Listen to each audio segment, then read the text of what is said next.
The savings come in threes. Up to 25% off select tires, a mail-in rebate of up to $100 off a set of 4 select tires, and $50 off a $150 service. We're basically the BLT of savings. Until April 25th. Restrictions apply. Book today. Do you work for a company that wants to reach people who love sports? Or maybe you're looking to hire people who love sports. Sports 1440 partners with dozens of local businesses, connecting with tens of thousands of Edmonton sports fans every day. On the radio, on the listening apps, on YouTube, and on social media. Contact our sales team today to see what Sports 1440 can do for you. Email Gregor at sports1440.ca to get started. The longest running basketball show in Canada airs every Saturday morning at 10 on Sports 1440. Hoop City with Paul Sir introduces a new generation of basketball talk, and it's right here on Edmonton's home for sports, Sports 1440. It's here. The Ford, it's a big Not yet. The Ford, it's a big deal. Oh, guys, just wait. The Ford, it's a big deal event is on. Really? Now. Hurry in to lease a 2026 F-150 STX with black appearance package from $237 bi-weekly at 0% APR for 36 months with $54.90 down. That's like $119 a week. The Ford, it's a big deal event. Visit your Alberta Ford store or Ford.ca. Measles outbreaks are occurring in Canada, including Alberta. These outbreaks are highly preventable. Measles is an extremely contagious disease that is spread easily through the air. The best way to protect yourself, your family, and your community is to ensure you are up to date with your immunizations. Don't get measles. Get immunized. Visit alberta.ca/measles to find out if you're up to date and what to do if you're not.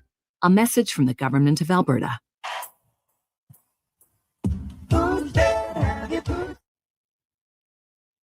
The Lowdown with Lowetide on Sports 1440. Can you fit Sports Encyclopedia on a business card? Presented by Wolf GMC Buick. We're making it easy. WolfGMCBuick.com.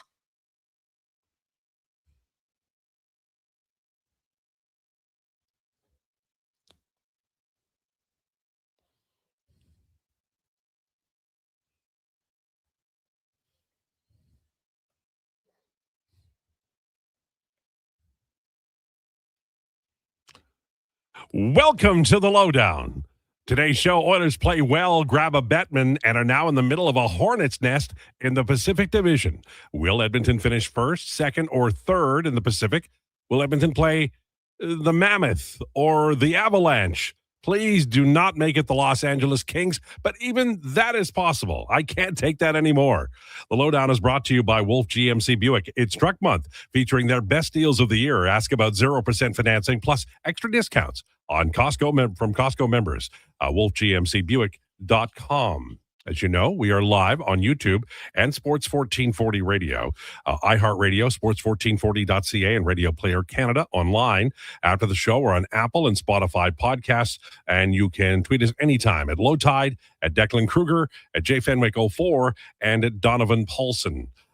Text us too at 833-401-1440. That's 833-401-1440. Our headliner of the day is Rachel Krychak from Betalytics at 1240. We're going to talk about these Edmonton Oilers, some other great stories in the NHL, like the Buffalo Sabres and the Toronto Maple Leafs going out as they came in, getting outshot and outscored. You gotta love it. That and more on the way today. And we'll spend a little bit of time talking about the Major Leagues of Baseball and a unbelievable outing by an ace named Garrett Crochet yesterday. It's almost impossible to do what he did based on what he's done for the last year and a half. It'll be a fun show. Looking forward to it. It's time for the introductions. He got to go home and watch the Calgary Flames for the first time in 14 years on the weekend. He was kept from going to Flames games for many years because his parents love him. Ladies and gentlemen, it's Josh Fenwick. Josh Fenwick.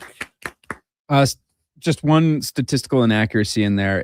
18 years. It had been 18 years since the last time I was in the Dome. Wow. My dad said it was possibly the exact same seats in both photos that I had posted. Oh, right on. There was a little difference. You've grown. I've grown a little bit, Yeah. and my hot dog looked a lot more liquid in that one. But other than that, it was all the same. Super fun. Happy to spend the time with my dad. He actually, anyone here follow Icy Vert on Twitter? Yeah, so my dad got interviewed by Icy Vert, who was outside the Saddle Dome, asking for his favorite dome memory, which was the Western Conference Finals in 2004 for the last 10 minutes. They won the Stanley Cup that year. I'm aware. Were not awarded it. This Icy Vert guy was wearing a shirt it said 04 on the back, and the name was It Was In. It was in. Nails. Listen, Nails. Everybody knows when it's in, no matter what you're doing. And it was in. All right.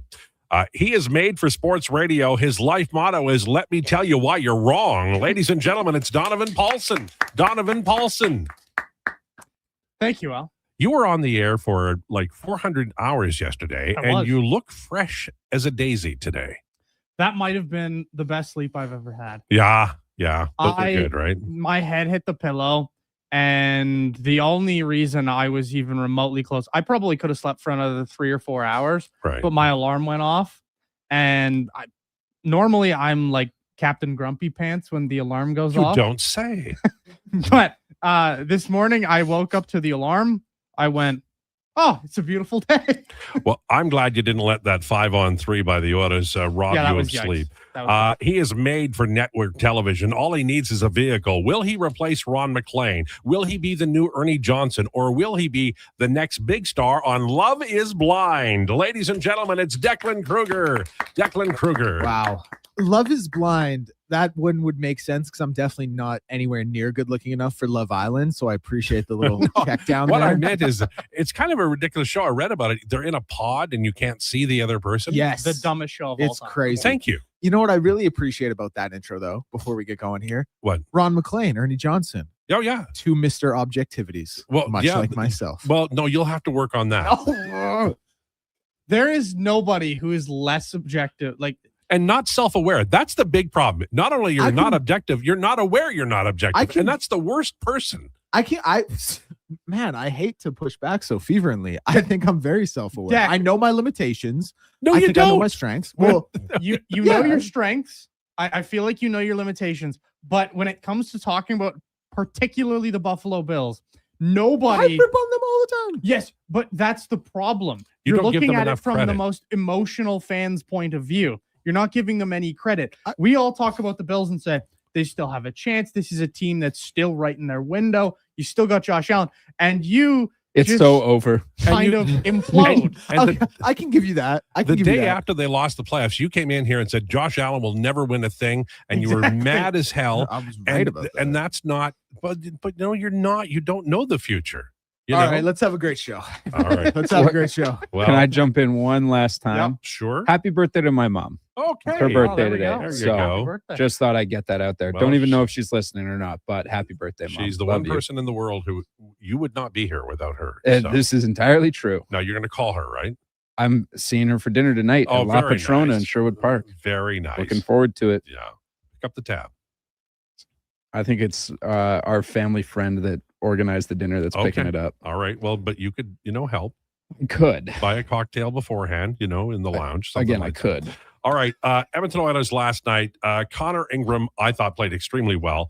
You got to give him the net on Thursday against the Canucks. You got to give him net in the playoffs. And then you have to sign the man. It's over. Whatever they thought they were getting with Tristan Jarry, maybe it'll come back. For now and into the future, Connor Ingram certainly played well enough. I like that he was upset that the shootout was lost. I like the intensity of that. I believe Ingram is the guy to go to. And on the other side of it, I understand that Draisaitl and Hyman are not on the roster, but surely to God they had time to practice the power play. And I know they don't practice 5-on-3s, but man, they look stale. They look so stale. And that was a turning point in the game, a game that they really could have used the extra point on. And the other thing is, I'm not going to go and tell you what could possibly happen in the standings. You're going to have to do that on your own. But suffice to say it, they could end up playing Colorado, Utah, Anaheim, and the Los Angeles Kings, and I think the Oakland Seals. That's how bad it is. It is absolutely nutty what's going on in the Pacific Division of the National Hockey League right now. Thoughts, boys, on the games last night, Oilers or otherwise, and we'll start with you, Declan. Yeah, you talk about the power play there. Like, I like Pods as a player so much, but him just hugging that left wall, not being a shooter, doesn't make any sense to me. Should be a net front presence, if anything. Yeah, listen, Connor Ingram stood on his head, man. He played a great game, stopped 30 of 31. You lost in a shootout. 5 of the 6 shooters scored, and they had Nikash, Nikushkin, and Nathan McKinnon. Like, what are you gonna do? You know what I mean? Yeah, Connor Ingram makes the point you want to save in the shootout. He played great. He backstopped them to 1 point to the shootout loss. No shootout. No shootouts in the playoffs. My confidence grew with the Oilers. I know no Makar, no Manson, no Kadri, also no Draisaitl. So yeah, listen, I've talked myself into the Oilers maybe not having that Western Conference Finals exit I've talked about. I still think they probably lose to one of those Central teams, but it was a good game all around. You get a point. You wanted to. It's a tough one. What are you going to do? You'd love to score on the 5-on-3, sure, but the reality of it is you're down 2 50 goal scorers. Let's not act like that makes... No, I'm not saying that. Yeah. I'm saying 5-on-3, you should be able to score. You should be able to score, Yeah. but you're down 2 50 goal scorers. That changes the way a power play looks, and sure, you've, I guess, had time to work on it, but you don't really have a shooting threat. I guess Roslovic is a little bit, but he's not the same shooting threat as Leon. Like, you don't have to respect him nearly as much. So you watch the penalty killers. They're really, really keying on McDavid and Bouchard. Vasily Podkolzin kind of gets left wide open a couple of times on the And power there was play. a nice net front pass by McDavid that almost cashed. He almost cashed it. Yeah. Podkolzin missed it. I have absolutely no problems with their game last night. I watched an Oilers team give up virtually nothing except outside of the extra frame to Nathan McKinnon or Marty Necas. I thought both players were unbelievably tamed last night. The Oilers defensively were excellent. Connor Ingram was excellent. I watched a team that feels like they're in playoff mode right now. The only difference, they just are missing 2 50 goal scorers. And also a great kill in OT. I know they had a lot of chances. They played well defensively, and we got to give credit to the Nurse Murphy combination. I just think that they really have elevated. The play by Ekholm Bouchard, it's been solid for the most part all year. But Murphy coming in here and settling down that second pair along with Nurse has really made a difference. Big time. Yeah, I agree a lot with what we've said about Connor Ingram. I came away from that game going, man, that was a good loss. Like that, if you were going to lose, that's the way you want to lose. Because Connor Ingram was unreal through. He was. Basically the entire game, and then shooter shots and the shootout, like whatever. You always say that's a tie, like it's a whatever game, like you basically already won. Can we go to the 3-2-1 point system soon? Because that, even if you go to a shootout, if you get a regulation win, then this season is over for a lot of teams. Talk to Gary. Did you see my tweet by chance? No, I didn't. I laid it out here. So when you just look at the standing in terms of wins and losses, first in the Pacific, 38 and 43, second, 40 and 41, third, 42 and 38. In the playoffs, LA at 35 and 45, eliminated Nashville at 38 and 43, and San Jose at 38 and 42. Like, doesn't something don't those numbers not quite compute to you guys? Doesn't something seem a little wrong? I just, it's every year it happens. And, last year it was in the East and this year it's in the West. You don't even have to, you could have a tie for one and everybody goes home. You don't have to have a shootout. But if you have 3 for a regulation win, I think it sets everything else up. But then that ruins the history book. Gary ruined the history books. It's all gone. He stamped it out. He lit it on fire, and that's what happened. I mean, once you go to these, like the goals that are scored in overtime, they count, right? So Gordie Howe's record is one thing, and Alex Ovechkin's is another. So now I'll point to this, Al. If you're doing 3 points for a regulation win, then how many points are some team, like how many points would this Colorado Avalanche team have? 200? Well, we can add it up, but they've been that dominant. We could add it up, but then it's just ridiculous. No, it isn't. It isn't. It's no more ridiculous than this stupid system we have now. It is a stupid system, but to me, that's not the way to fix it. Well, you could go to 2 points for a win and 1 point for a tie, and everybody goes home. I'd be fine with that. I don't know, man. I just don't want to see a team that's at like 175 points like the Avalanche would probably be. Well, how many wins do they have? 60? Mm-hmm. Yeah. Yeah. So are they 60 regulation wins? A lot of them are reg. 53. I'm running the numbers. It's a little bit over exaggerated. It probably, I don't know, what would it be? We would adapt to it, Donovan, as we've adapted to the silliness of the Bettman point. Yeah, I just don't think it's the right one. You know, the time to not do it was before the They'd have 138 points off regulation wins. They'd have 163 points total. Perfect. In a Nothing wrong with 3-2-1 that. system. And that's no more ridiculous than the Bettman point. Because at that point, all the other points kind of equal out, right? Like everyone's on the 3-2-1 system. So like that number looks pretty jarring, but everyone's, you know. And within 2 years, we'd all be familiar with it. And I agree with Donovan. It's silly, but so is the Bettman point. So Ike Howard is a shooting threat in any league in the world. Should have gotten a power play look. It's the slow play that Knobloch is known for. Probably part of the reason Hughes signed elsewhere. Saskatchewan Oilers fan. Look, I like Ike Howard. I do. And he has improved this year. If they'd played him 20 more games in the NHL, I would agree with you. But he really is not ready to step into a regular job. Not at all. No. Not at all. No. It's not slow play. You can watch it. We can argue whether it is, but he's not ready. He's not ready. To me, this is. Go look at Dylan Holloway, man. If you want any better example for what happens when you bring a college player out of college and into pro hockey, they usually need a season unless you're some absolute superstar. Like I'm going to always use, and I think him and Holloway have very similar, like they're different player types, but they have very similar career arcs where they struggled early on. Every time they get to a new level, they kind of struggle. Mm-hmm. And for Howard, he really struggled in the NHL to start. For Howard, he struggled at college to start. Dylan Holloway was the exact same thing. Struggled at college to start, struggled in the AHL a little bit, struggled in the NHL a ton when he first came up. That's the similarities for me between them. But for Howard, watch the way he plays with the puck. Sometimes there's these panic moments. And I thought it was very similar to what happened with Matt Savoy earlier in the season. But there's these moments where he either A, hangs onto the puck for way too long, or B, doesn't hang on to it for long enough and then makes this panic play.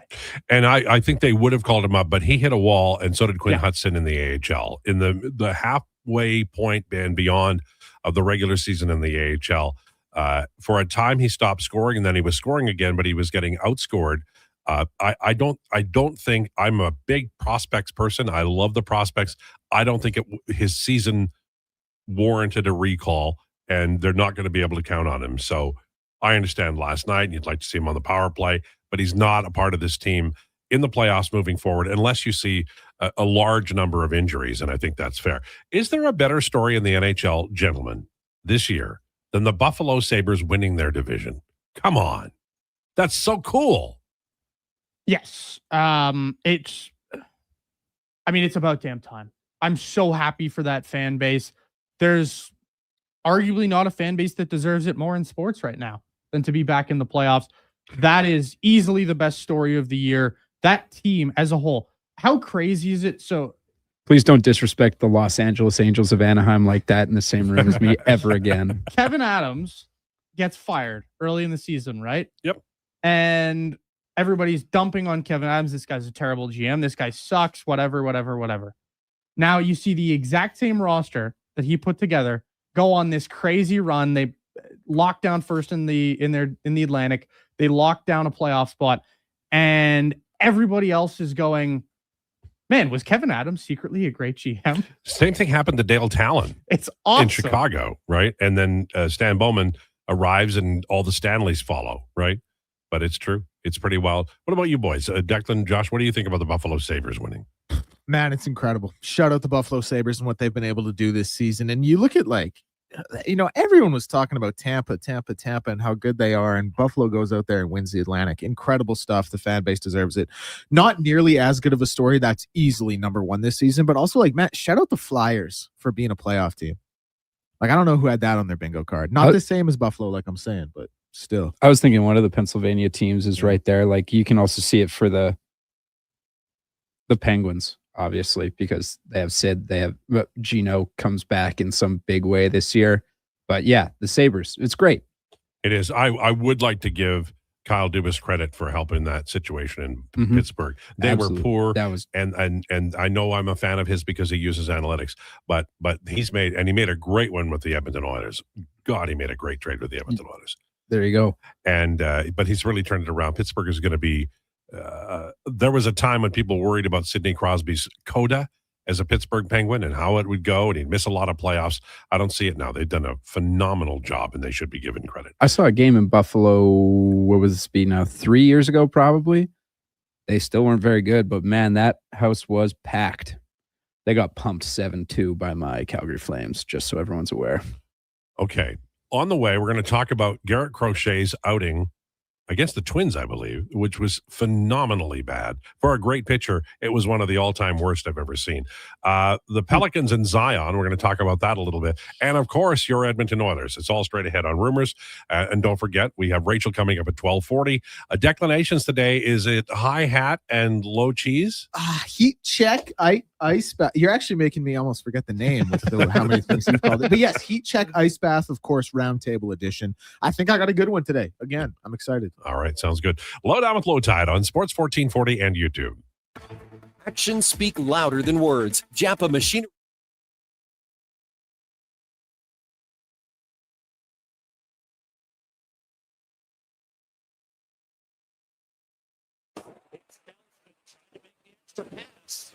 Avalanche have been dealing with that on a few occasions tonight. They've also missed several nets. Here's McDavid looking for the equalizer. Bouchard gives it back to him in front. Savoy has blocked.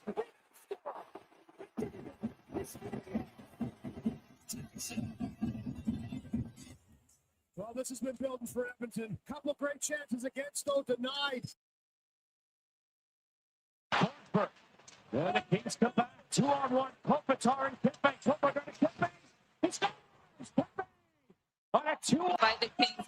Look at the transition. And who else? Trevor Moore. He's defensive player. There goes Frazier. And there goes the ball. Trout sends one deep into the night. He's done it again. Mike Trout with his second home run. An absolute blast. And at long last, the Angels have taken the lead. Well, that was a slider. It was rough. Trout, 109.2. What a game. I think he loves this stadium. There goes.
Here's the Lowdown with Lowetide on Sports 1440. Presented by Wolf GMC Buick. We're making it easy. WolfGMCBuick.com.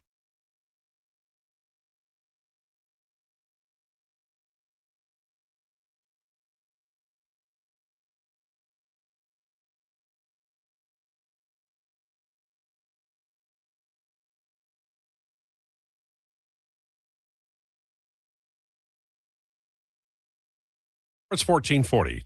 Twang Tuesday.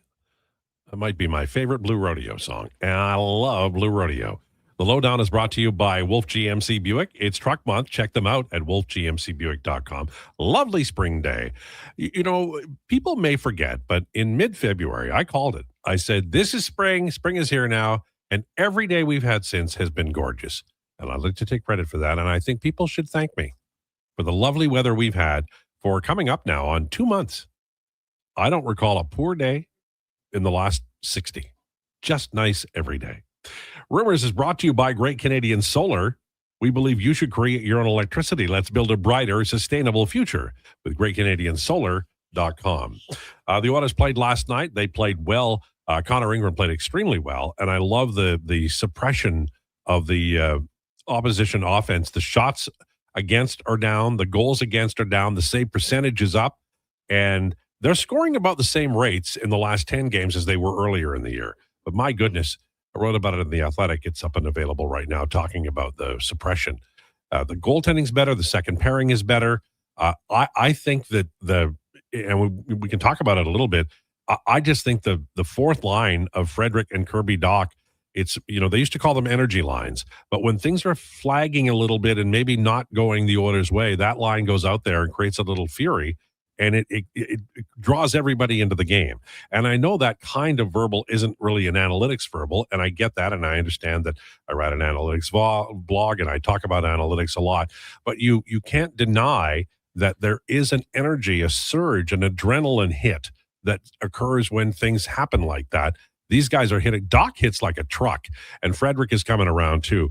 How important is that fourth line, and is it going to be a fourth line in the playoffs? Because if they can stay out of the penalty box, I think they'll play. That's my fourth line come night one. No question. I love the way that line plays. I have been someone who's been clamoring for an identity for this team in the bottom six all year. And now you finally have the identity to me between Frederick and Dach. Now, they didn't have the greatest of third periods, in my opinion. They got hemmed in a pretty badly there towards the end of the game.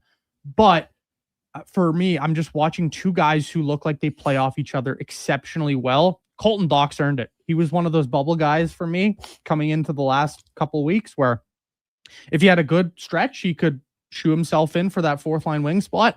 If he didn't, well, it's hi-ho up to the press box you go. Yeah. For me, he's got to stay in with Trent Frederick. Adam Henrique probably comes back down to your fourth line.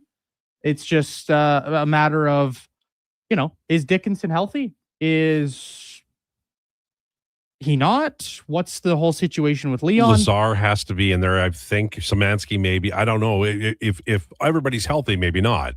But I would assume Lazar would play over Szymanski. Well, he's right-handed and he can take penalty or face-offs and he can kill penalties for sure. Yeah. All right. We're going to go around the room. We're going to start with Declan. Who's going to win the play-in games in the NBA? Oh, my goodness. You want all of them or just the ones tonight? Just the ones tonight. We'll do it again tomorrow. Yeah, all right. So, listen, hand up. Mr. Objectivity here. Miami's probably not going to win. Miami has this. I'm not going to go too deep on the Miami Heat. I know people probably don't want to care about the intricacies of their offense, but they have things where it's just their offensive options are Jaime Jaquez running the offense off of the bench, Tyler Harrow running a high pick and roll that gets him to shoot a three on the wing, or CJ McCollum and Andrew Wiggins finding a mid-range shot and shooting like 47% from the mid-range. I don't know what the actual numbers are. That's just kind of what the eye test looks like. Charlotte's not some defensive juggernaut team, but they're a team that can really, really run and gun you.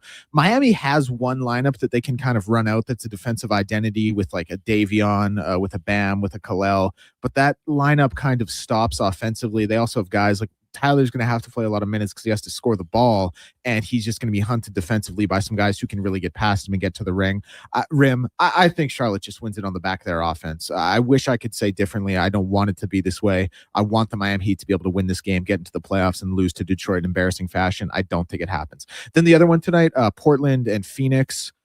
Me and Josh talked about this on Duncan with Declan and jamming with Josh. I really, really, really want Portland to win this game. I actually think they kind of have a formula where if they can get like Kamara ISO'd on Booker and try and play the game 4-on-4 because Brooks is ISO'd on Denny Avila, who's not that efficient, but he does like to go downhill, get to the rim. Maybe they can do it. Phoenix is probably just a little bit more skilled, and that's what's going to win the game. But I'm going to stamp my claim right now and says Portland finds a way to do it. So I'm going to say Portland and Charlotte win tonight. Okay, Portland better city, and they win. Josh. Yeah. So in the East, I totally agree with Declan. I just don't think the Heat have the horses. Only I'm allowed to say that. Sorry. Nope. The Hornets are a unique case because they have the best 5-man lineup in the NBA by net rating, and they've played about 700 more possessions together than the next closest line, which means this is like an unreal sustained greatness with this lineup. So I think they'll win, and then they'll go on and they'll win another game, and they'll make some real trouble for the Detroit Pistons, in my opinion. However, in the West, I now disagree with Declan. I think Phoenix wins it over the Blazers. Phoenix, not a great city compared to Portland, but they'll win, in your opinion. Correct. Better team. All right. Okay, I got to talk about baseball for a minute. I've watched baseball forever. I remember when Rick Wise outdueled Steve Carlton, and they'd been traded for each other. I remember once when Rick Wise threw a no-hitter and hit 2 home runs. That was like 72. Garrett Crochet a year ago, he came over from the White Sox, but in 2005 with the Bo Sox, 18 wins, 5 losses, absolute fire, 205 innings, which led the league, 252 strikeouts, which led the league. This year, leading into yesterday's game, he was, doing fine, nothing too crazy. And he got, I'm going to say lit up, but that doesn't even begin to tell you how bad it was. This was one of, among really good players, I have to say, this is one of the worst outings I've ever seen in my life. Garrett Crochet gave up, I think it was 10 earned runs. And it's against Minnesota. It wasn't like it was this team that is, like the Los Angeles Dodgers. And the numbers, I believe that I checked them. The velo was fine. All of the stuff plus numbers looked okay, but he absolutely got lit up. So my question for you, baseball nuts, is this the beginning of an injury, or is this ball just different? Because there are guys getting lit up all over the major leagues who are good pitchers, and I just wonder if the ball feels weird. You know what, I think this is just one of those weird ones where bleep happens and you have a tough night. Like, Crochet is a Cy Young level pitcher, and eventually you're bound to have a bad outing. But this is beyond bad. Well, it's terrible, but it happens to everybody. I mean, maybe not 10 earned runs in whatever 2 innings. I think this is a historically unique bad outing by a great pitcher.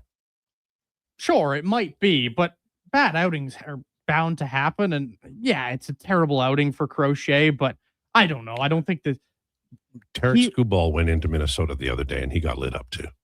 Minnesota is just having a really hot start. That's something I think we need to also say in respect to this. Like, Minnesota is, I think, the second or third best team in the AL right now, which they're hitting home runs like crazy. Unbelievable. Yeah. But I don't know, maybe it's just a case of a hot team right now, and then it's tough to say, man. Like, it's, sometimes it happens. We've seen Garrett Cole get crushed before. We've seen that's a little bit more in Garrett Cole's wheelhouse, though. Right? I mean, it happens. I don't know. It's tough to say. It wasn't the focal point of my night last night, so I can't distinctly tell you. Just shocking moment. It is shocking watching Garrett Crochet get torched, but it'll take him all year to overcome that. He'll have to throw like 5 shutouts. Oh yeah, his ERA, his whip, everything. Yeah, it'll take a while, but if it's Garrett Crochet, it'll be fine. We'll see. We're going to monitor. I'm going to bring up the subject. If anything goes wrong, I'm bringing it to you. Let's not forget the reason the Red Sox lost in the playoffs last year is because they had to pull Garrett Crochet out of the game at one point. Yeah, that's true. All right, NFL, this is one of my favorite things. The Cowboys are considering trading up in round 1. I love to see this. I don't know about you guys, but the Cowboys, probably Jones thinking too much, are looking at making a move. What do you think they might do? And how bad will it be when it all turns out and they trade off a bunch? One time they traded one player for, I think, an entire draft with Ditka in New Orleans. Was that Dallas who got all the picks for her? Or was it Dallas who got all the picks? Yeah. All right. So what are the Cowboys going to do in round one? They're trading up, baby. This is a question for our resident college football expert who might be able to think into the mind of Jerry Jones. Let me Think put dementia. Let me put myself there. Put the dementia hat on. I'm extremely wealthy. What else? I think there's a world, and the reason I think this is because this is pretty much exactly what Joel Klatt said, and I'm ripping from him, but he made a lot of sense with it. Like, Caleb Downs is a guy who I think is an elite level player, comes from a big name program, but kind of his size isn't the best. I think that could be a reason he drops, and I think he could be sitting there at number 12 just as the best available player, so maybe they do that. Oh, no. So that means they might make a good move? I'm looking for bad moves. Ty Simpson. Okay. The heir apparent to Dak Prescott. That would be a bad move. Who is Jerry mad at? What position does that guy play? Because Jerry seems to have a lot of conflict with personality. Running back? Yeah, good point. Jeremiah Love. Congratulations, you're a Dallas Cowboy. I think Jeremiah Love is going to go top 5, man. He's really good. When's the last time a running back went top 5, boys? Was that Genty went 6. So would that have been Saquon? Saquon in 2016 at number 2 overall. There's got to be one since then, right? Do you know that when people say the word Zeke? Saquon, I smile? No, he was before Saquon. Yeah, you're right. My bad. I'm a big Saquon fan. As you should be. He's incredible. Yeah. Saved our quarterback. I think last year was a little bit of a sign of us possible regression for Saquon Barkley. Yeah, but it's hard to follow up a historic year. It's hard to follow up a historic year like that. It's a position that just hits the wall so fast. Oh yeah, and that's why he doesn't get paid. Which is why it was like so shocking to see him like be, he was still a good running back, but like you watch him do some historic stuff, and all of a sudden he can't do it. You're like, what is going on here? There was a time back in the day, boys, and I'm just going to throw this out. It's not going to be like the quarterback being drafted thing. But there was a time back in the day where NFL teams had 2 running backs to keep everybody fresh. And one was maybe more like a fullback, like a John Riggins or a Larry Zonka, but everybody was fresh and you didn't use the miles. Now you pay a guy, you're running him at least 20 times. I just wonder if you get 2 guys and run them 15 each and they're different styles of back. Do you think that'll ever return? Well, the Detroit Lions. That's a great example. Yeah, but they also got rid of Montgomery because they did. It worked for them, to be fair. It worked. But I just think fresh legs are like underrated. That's hard to do. Why? Well, why? I mean, you need to have 2 guys who you equally trust. And then if you look at it from the Lions' point of view, it's really, really hard not to use Jahmyr Gibbs. Or you're times a game. Or you're in a situation like the Seahawks this year who have Kenneth Walker, and then all of a sudden they're running Zach Charbonnet on the goal line, which doesn't make any sense. And look, but one guy's going to feel slighted. I don't care. No, I'm kind of with you, LT. Like, the bigger thing is it has to be like, it has to fit what offensive scheme you run. Right. You're okay. right. And that, maybe I know that fullbacks don't run the ball like John Riggins does anymore, because I don't think they don't exist. You'd probably run John Riggins was a big man. He'd probably play a different position now. I'm in favor of fullback carries, by the way. Oh, are you really? I want to see fullbacks get some goal line touches. They're so big. You know what? Joe Gibbs, honest to God, guys, if you've never seen it, they used to do a thing called the counter tray. And the counter tray was the Washington Redskins would have all of their linemen up. The ball would be given to the quarterback. Quarterback would give it to John Riggins. And 3 of the offensive linemen would go right, like if the play was going right. And then it was like 1 or maybe 2 tackle and guard who were going with Riggins the other way. It was a counter tray. And he would carry 2 or 3 guys for 10 yards. It was the most amazing play. And Riggins was a failure with the Jets, and he was a huge success with Washington. I don't know if you can ever do that again. But they still only need 3 yards on 4 downs. What do you think? Well, it is a insane sign of strength like that. I watched a 5'6" kid do it one time at high school. Man. Dude, it was unreal. We were playing Harry Ainley, and our running back, again, 5'6". the entire defense is around, and I watched them move like 5 yards down the field, and then they finally stopped moving. I was like, this is... His center of gravity must have been nuts. He was a strong kid. Yeah. Big legs. All right.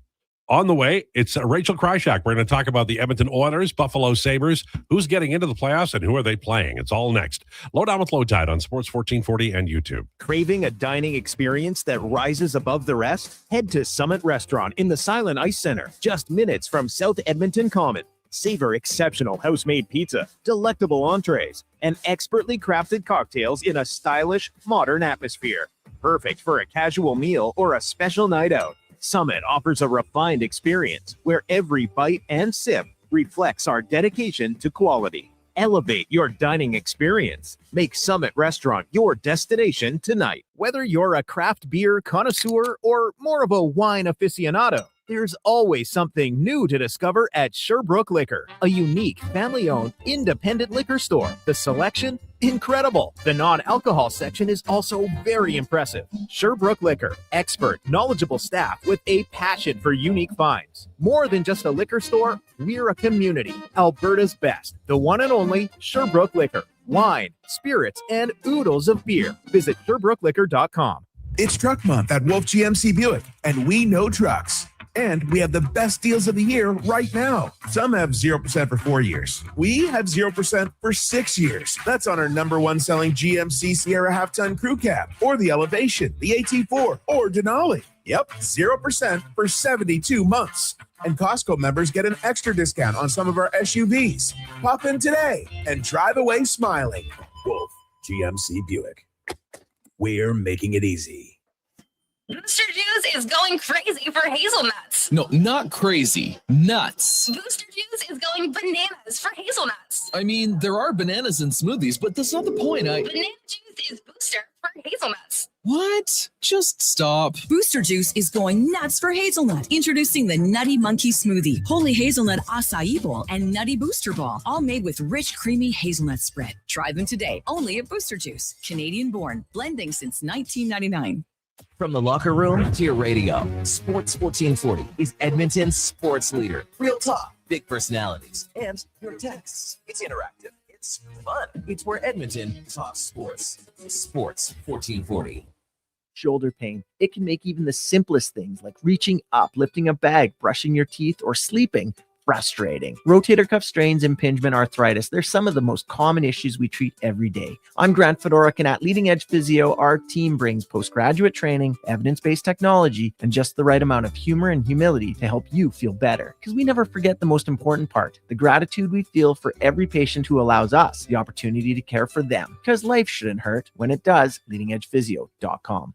Bringing every project to life requires the right team. By joining the Japa Machinery Group service or sales teams, you can be part of setting a new industry standard. Celebrating a legacy of excellence with Japa. Learn more at japamachinery.com.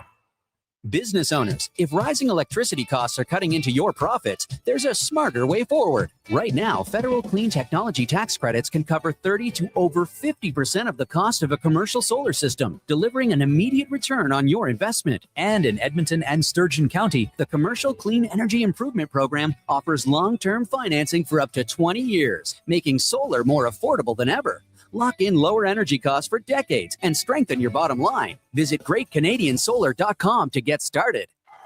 The puck is passed up through the neutral zone, and here's a breakaway. He's coming in hot. He shoots it. Oh no, a broken stick.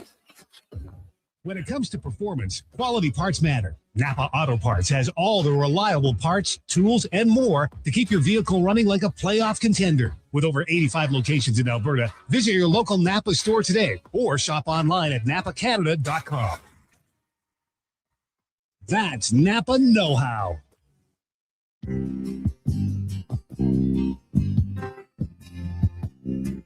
Just a good old boy, never meaning no harm. Here's the Lowdown with Lowetide on Sports 1440. Presented by Wolf GMC Buick. We're making it easy. WolfGMCBuick.com. Straightening the curve, climbing the hills. Someday the mountain might get them, but the law never will. Sports 1440. We're brought to you by Wolf GMC Buick. Time for the headliner of the day. Playoff season is here. The last thing you need is debt stealing the thrill. A free consultation with a local Faber licensed insolvency trustee could be the turning point. Visit faber.ca.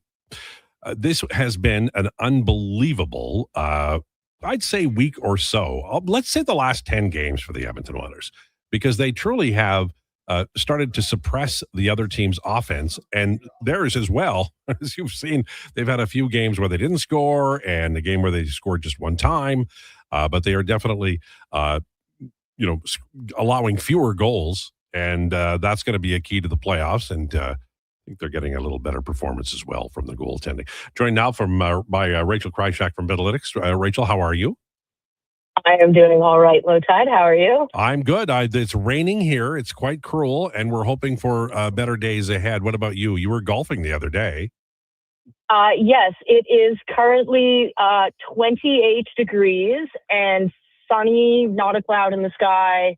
I have zero complaints except for the fact that I forgot to turn my air conditioning on. So that's not a lot of fun. No, it takes a while to catch up. All right. The Oilers got a Bettman point last night. Couldn't get the second point. Failed 5-on-3. Looms large. The Oilers are tighter defensively.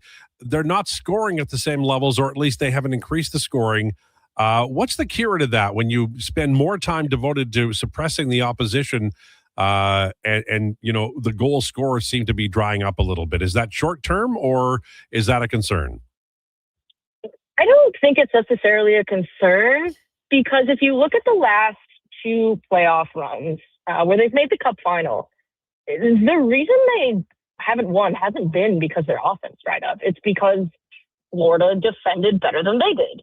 And so I actually don't think it's the worst that the Oilers are a little bit more focused on their defensive play and are playing better defensively, because I think in the long run, that is what would set them apart in the playoffs, especially in a Pacific division that is an aptly named a pillow fight.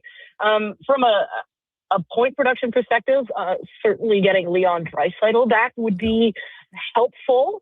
I don't think the Oilers are near deep enough to withstand an injury of that magnitude in the playoffs. So I wouldn't be too terribly concerned about it. I actually think it's a general positive that they have improved defensively, because I think over the long haul in the playoffs, that's going to be something that helps them more than it hurts them. We know that McDavid and Draisaitl and Hyman, everyone else, are more than capable of scoring in the playoffs, but what we haven't seen is the Edmonton Oilers' capability to defend. And so now, if that can be tested and that can work, maybe that's the recipe for success. Well, over the after the series against, they were at home, they played the Panthers, and then they played the Lightning. After that, their goals against per 60 at 5-on-5 is just over 2. Their goal share is over 50%. Their shots against per 60 have gone down. Their expected goals against have gone down like 0.3, and their save percentage is up by about 20 points. So how much of this is just better coverage, and how much of this is that, Connor Ingram appears to be stealing the job and holding on to it? Yeah, that's most certainly Connor Ingram's job for the foreseeable future right now. Now, I would give him a break here and there because you don't want him to falter at the most critical time. But I do think the Oilers deserve some credit here. They don't seem, from an eye test perspective, and you just laid the numbers out, but at least from an eye test perspective, they don't seem to be giving up the passes across the ice as easily as they were before. They certainly don't seem to be giving up the same number of odd man rushes that they were before. And it's a lot easier for your goaltender to improve his save percentage by 20 points when he's not being asked to become the second coming of Patrick Waugh on a nightly basis. And so I think those two things go hand in hand. Connor Ingram has been better, but I also think part of it is he's allowed to be better because he's got a chance on some of these shots. The shots that they're giving up are still difficult shots, but he's not being asked to stop 8 odd man rushes a night anymore. And so you're more likely to get one or two more saves a night when you give up 3 or 4 odd man rushes as opposed to 8 or 9. Natural Stat Trick had the Panarin breakaway goal as a non-high danger chance. I just thought that was a bridge too far. Panarin is a brilliant offensive player. How do you think they should handle that's a high danger chance, isn't it? A breakaway from Panarin? In Betalytics, we classify that as a high danger chance. Yes. Any breakaway is a high danger chance. Yes. That's the stop and done. And any 2-on-1 is also a high danger chance. And even if the puck doesn't go on net, that is a high danger chance workload from a goaltender's perspective. They're exerting the same amount of effort that they would, whether that puck misses the net or whether it's on goal. And so that absolutely does count. And not for nothing, it counts as a high danger chance given up. I'm sure if you went in and asked Chris Knobloch or Paul Coffey for that matter, if they counted that as a grade A chance, they would probably tell you yes. Yeah. I don't think that Paul Coffey wants to be giving up too many chances to Artemi Panarin on a nightly basis. I don't think that's a winning formula. So yeah, we over at Metalytics, that was certainly considered a high danger chance, and most certainly not something that you want to be giving up on a nightly basis, because Panarin scores on those more often than he doesn't. Rachel Krychak, our guest on Sports 1440 and the Lowdown with Lowetide. She's from Metalytics. Fans are pushing for Evan Bouchard and the Norris. Online, it's getting to be quite the conversation. Elliot Friedman weighed in recently.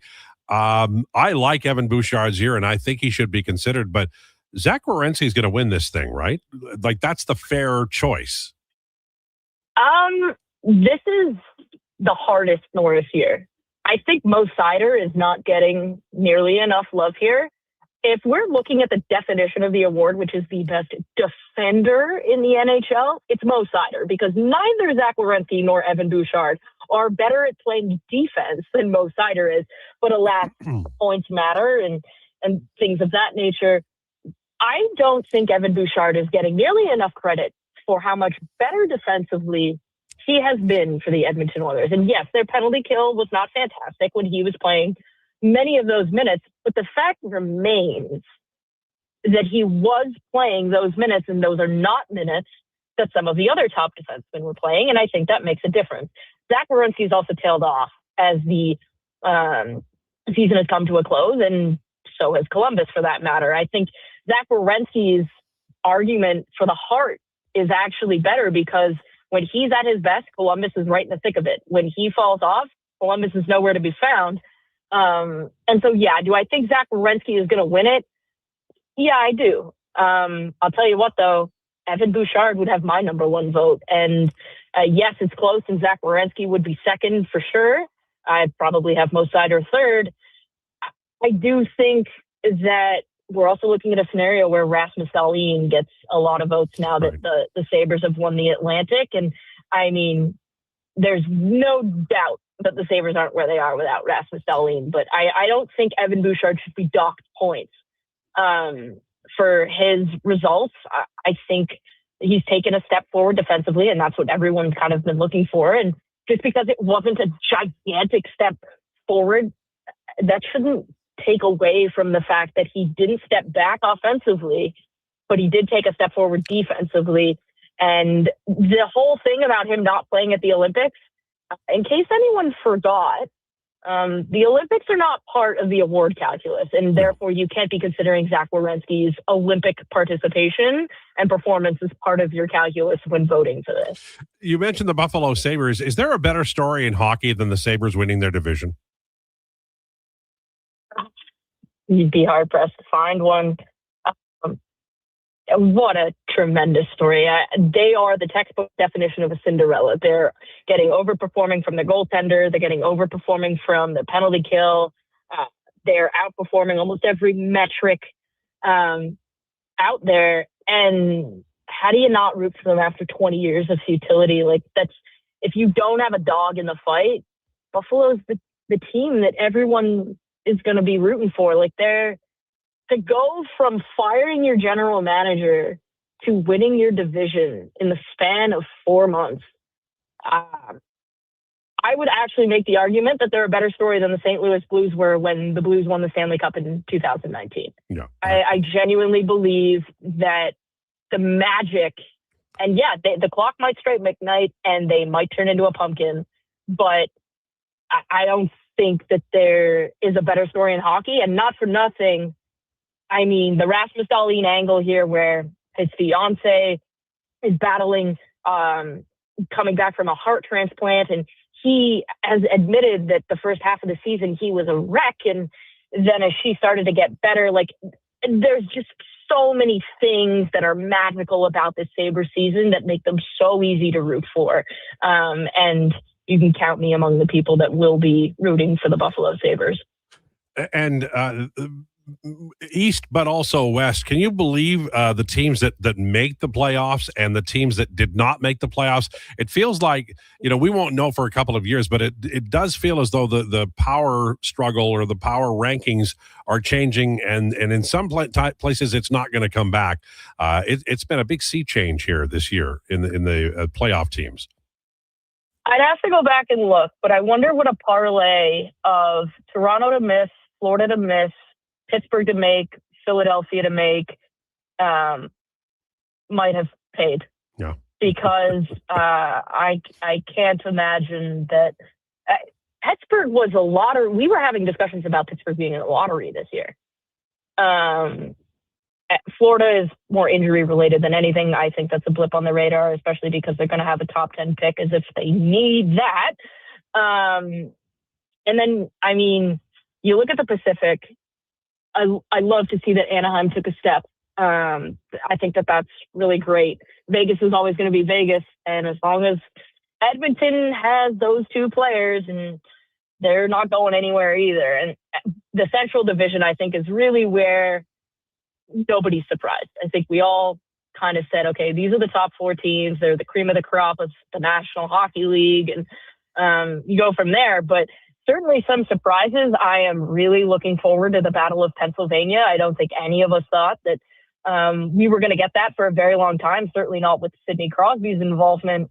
So I'm really, really looking forward to that. And I think an Edmonton-LA series for a fifth time is going to be fun. Uh-huh. The Dallas-Minnesota series is going to be fantastic. And then, I mean, the Montreal-Tampa series, I think, is underrated. I think it's going to be nasty, and I think it's going to be entertaining. So certainly some flipping around. I think Florida is likely to be back next year. Yeah. So I think that's fair. All right, final one. I think it's fitting that Craig Berube's Leafs went out as they came in, getting outshot and outscored. Any possibility that, they hire someone that he knows and that Berube returns in Toronto? If the Maple Leaf Sports and Entertainment values their fan base, which I'm not sure they do, considering some of the things that have come out, there's no way you can bring him back. I think when you look at Betalytics, we build some things, and I know Hockey Stats has some things that measure coaching impact. There's no team that's been harmed the most by their coach this year than the Toronto Maple Leafs.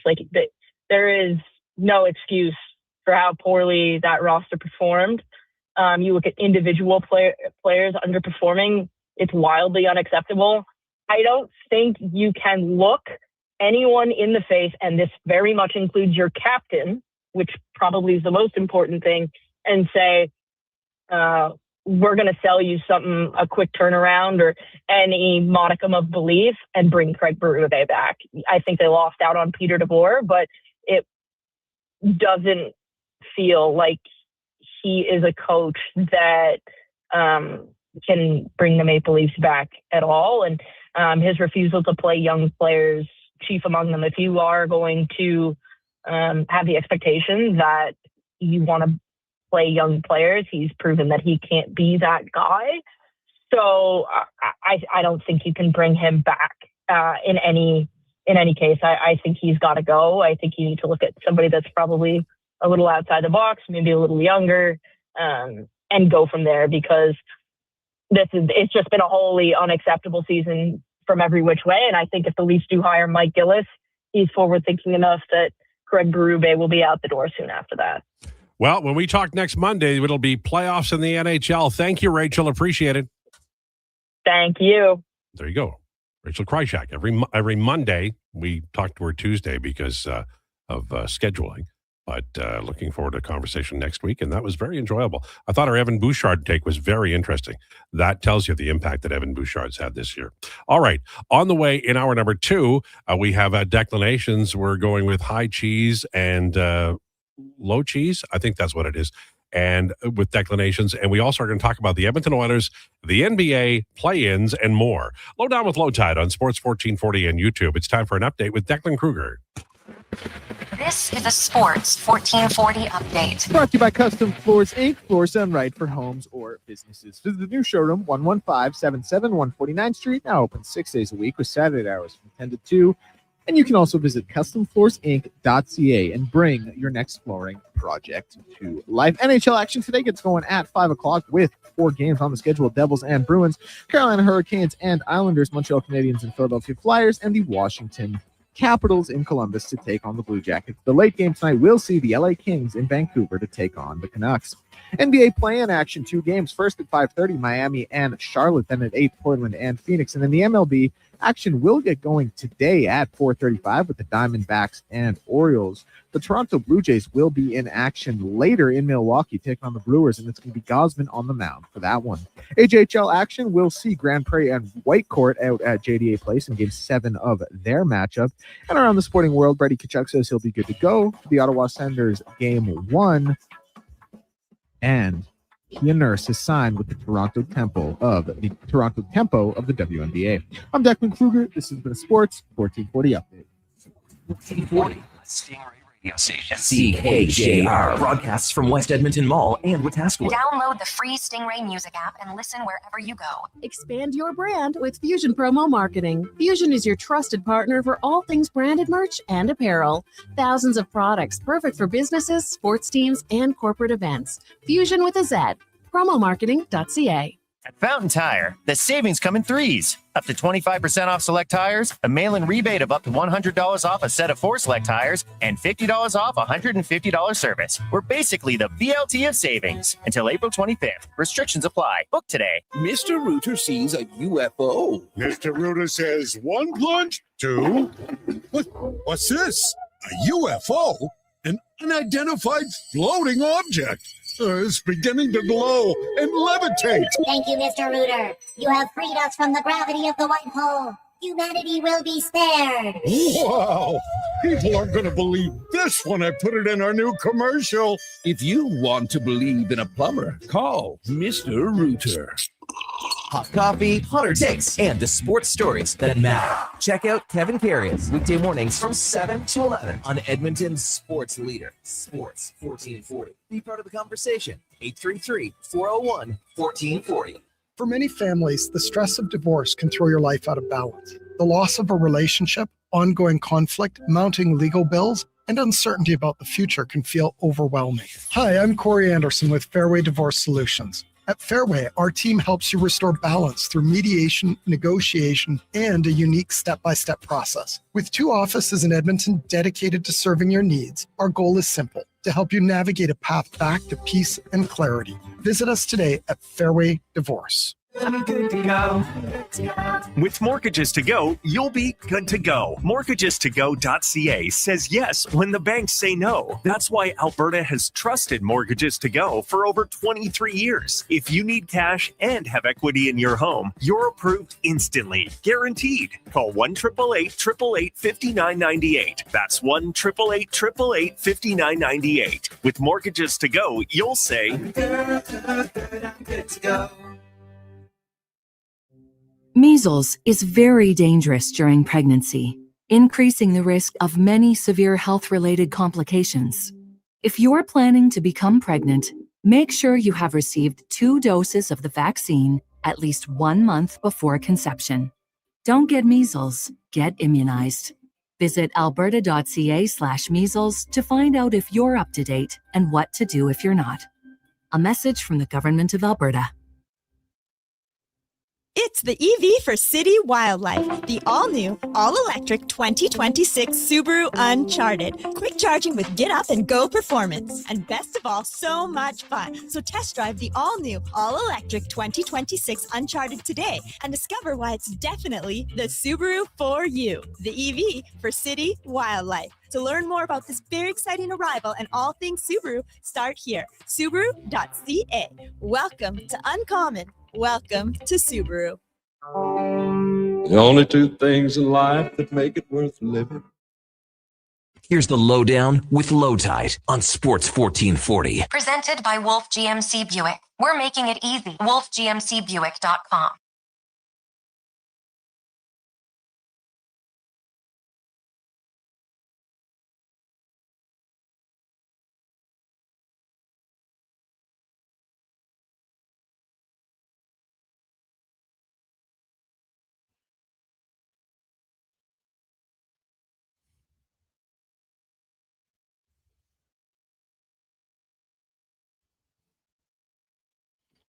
Lowdown with Lowetide on Sports 1440, brought to you by Wolf GMC Buick. It's Truck Month, featuring their best deals of the year. Ask about 0% financing plus extra discounts for Costco members.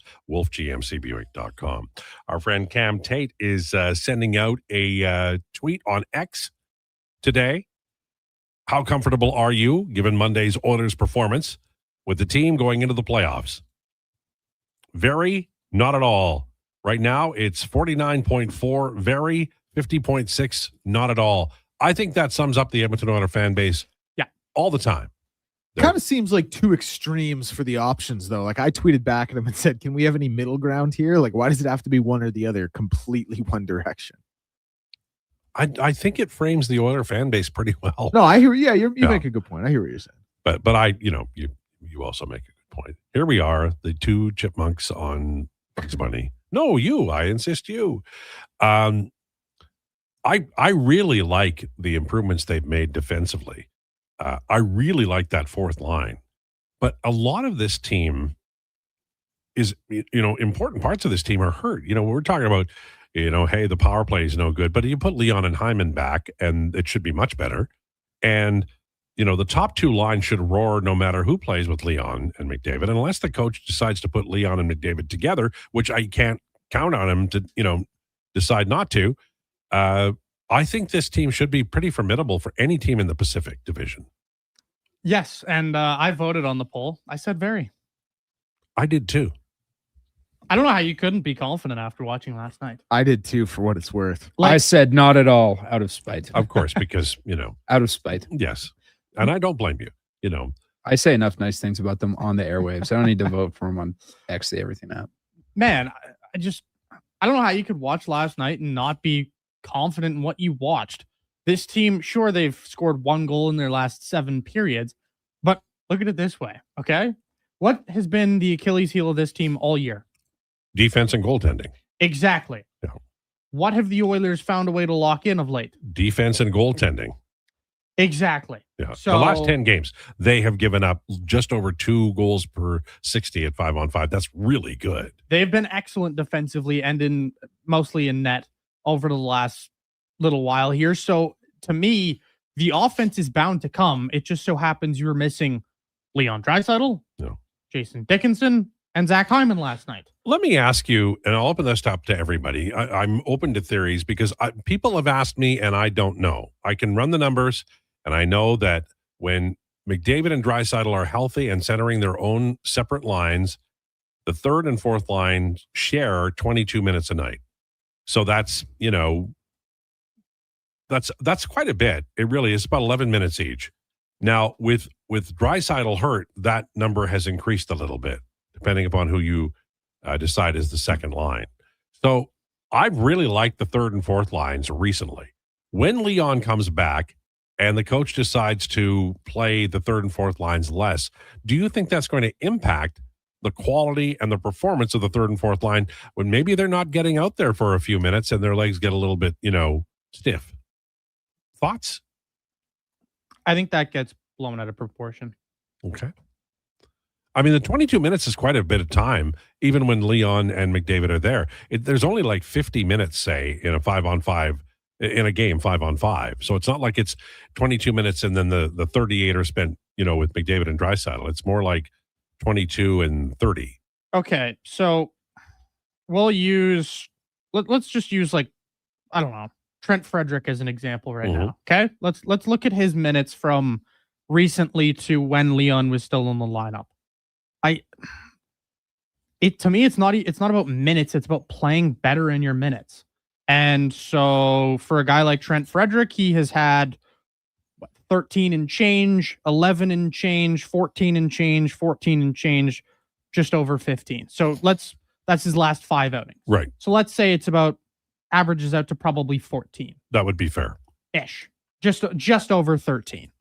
Whereas with Leon Draisaitl back in the lineup, he was at times he was down for at times he was as high as 14, as times he was as low as 7. Right. So now, big difference for sure.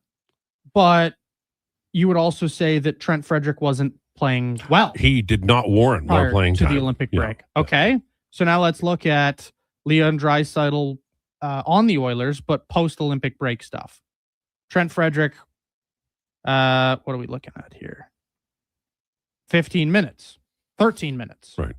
11 minutes. So it's play and you get minutes. Play well and get minutes. That's how it should always work. And it doesn't matter. I mean, it does matter who's the center is, but they seem to have a formula now with the fourth line with Frederick and Doc, and they wreck other teams. The Doc hits like a truck. Yes. So are you confident Knobloch will continue to use them? I worry about a penalty.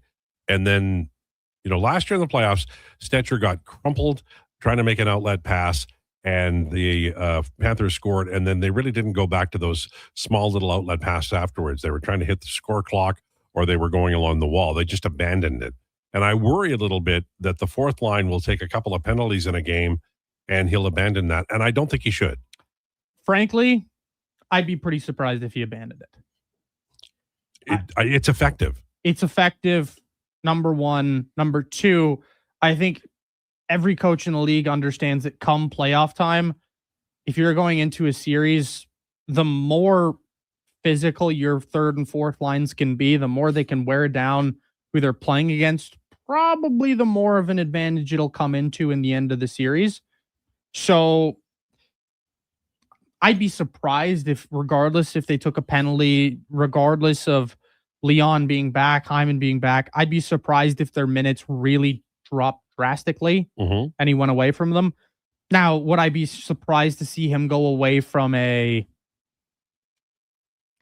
Kasperi Kapanen a little bit more? He's not playing, but he's sort of Draisaitl dependent. Somebody Yes. wrote on my blog the other day, and I think that's about right.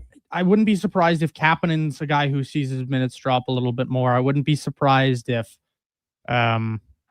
whoever the other winger is down in the bottom six sees their minutes drop a little bit more. Like Roslovic's probably a guy who has his minutes drop. We've seen a far fewer complaints about Matthias Janmark lately. That's really cut down. Yeah, I wonder why. Yeah. Well, I mean, I guess playing better must be. Hey, when you do your job, you don't notice you on the ice, right?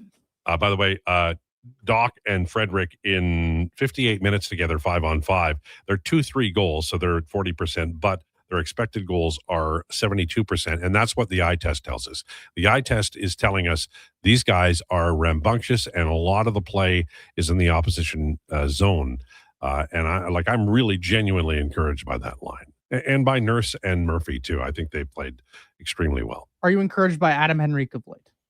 A little bit. I think there are times when he makes a wrong decision in dangerous spots, but his skating is better, and offensively, I think he's doing a little bit more. What about you? I would also suggest that, and there are people that would very much disagree with this, but a pretty strong defensive center on your fourth line has some value. Oh, he's over when he's healthy like he is now and skating better. He's overqualified for that role. Exactly. Yeah. You watch a player who the faceoffs are great. But he's a different player than he was. He is 100%, no question. Yeah. But go look at the career of a guy like Luke Glendening, and you'll see that fourth line defensive centers have value. Sure. If you can win a faceoff, if you can kill a penalty, if you can be a guy who goes out there and, plugs away for 9, 10, 11, 12 minutes, and you do your job on the penalty kill, you win the key defensive zone draw, those guys hang around for a long time because they can do just those things. And those role players have some form of value. So do you guys bring him back? It sounds like you do. No. Okay. I probably wouldn't. Okay, I would expect Szymanski to He's just a probably little bit fill that older, role yeah. next year. Yeah. It's just about you're watching a player who, do I think he gets a job again next year? Yes, I do. Probably because he can do those things. But well, the Oilers could always send a second-round pick away at the deadline and pick him up again. do I bring him back? Probably not. But if he has a great playoffs, would I consider it? Maybe. Greg from Spruce Grove says, hey guys, love the show. Nurse and Murphy remind me of Hack and Whack Detroit Red Wings, Norwood and Delorme. Throwback. Love the pairing for the playoffs. I think they could be very effective. The whistle gets put away a little bit, and Murphy's filthy, like, and I mean that as a positive. Like, and Adam Larson was filthy too. You can use that guy because it is a matter of attrition, and the Oilers, I think sometimes under this coach, are so worried about taking a penalty that they are a little bit soft to play against. I would agree. But I think everything kind of changes a little bit in the playoffs. Lots of flowers for a team that's barely made the playoffs, Northside Lou. Well, 2006 was like that. They barely made the playoffs. They made it to Game 7 of the final. This is a team that has morphed. I think we can all agree. The last 10 games, they're just a little more than 2 goals against at 5-on-5. They're a different team. The Murphy edition, the Dickinson edition, he's hurt now. The Doc edition has been really good. And I think style-wise, they are a little more safe and under Paul Coffey right now. Maybe that opens up a little bit when Hyman and Draisaitl come back. But this team right now is playing a pretty functional defensive style, and it's repeatable. That's the key. There's so many times that this team, they have it, and then they lose it, the defensive style. And look, it happens. You're running around your own, and sometimes because your players are tired, that does happen. But mostly they keep a pretty solid format, unit together, and it's a 5-man group. Their gapping is less than it used to be. The forwards used to abandon everything, and you have to send a stretch pass. The stretch passes are less, and when you use the stretch pass less, it's more effective. You can't defend for that if you're the opposition. There's a lot about this team that's been better since Paul Coffey arrived, I think. And I do think that we don't have any way to directly credit him, but I think it's fair to give him some credit. I also think they have a lot of players who have an identity where I didn't think that before the trade deadline. I agree, but I almost feel like some players' identity doesn't match the identity of the team. Now, I actually think like the mismatch of it is working, but I think some people are like, some players are kind of counteractive to what the identity of the team. Give me an example. That's a good thing, though. Yeah, like I don't know. I think you look at some like these, like Adam Henrique springs to mind. Like Adam Henrique, and obviously you need players to fill a role, but he's a force who can win faceoffs, who can penalty kill. Like he doesn't fit the mold of a run and gun team that the Oilers are. Now I agree that absolutely can be a good thing and is in his sense, but I also worry that sometimes when everyone's not on the same page, things can go awry. No. But you can't have a fourth line running. Yeah, all these you're not gonna have a fourth line that's gonna be filled with 20 goal scorers who are gonna go put up 60 points in a season. Like, no way. You obviously need people to play roles. That's why you run 4 lines. But I don't know. I even look at someone like we don't view Vasily Podkolzin as a skill player, do we? No, but he's staple. He's like a top 6 player. Yeah, but he brings a lot, and he's improved. Like I'm not here to he's improved on as a Vasily player. Podkolzin. Yeah, he's improved as a player though. He's going to maybe score 20 goals this year. I'd be pretty surprised if he doesn't do it. We have an example recently where he was on a semi 2-on-1 with Savoy, and he sent a gorgeous pass across for a goal. I think he was drafted 10th overall. He does have some skill, and he's not expensive. A team like this could really use him in a skill position. Although I do agree with you, he's not going to, skate from one end of the ice to the other. I think he can play a complementary role on a skill line and do it pretty well. I don't know if that constitutes a skill player, but on this team, they can use him on a skill line. So some people to me don't understand that you need to have different guys doing different things. Not everybody can play the exact same way. Okay, go back at the Tampa Bay Lightning.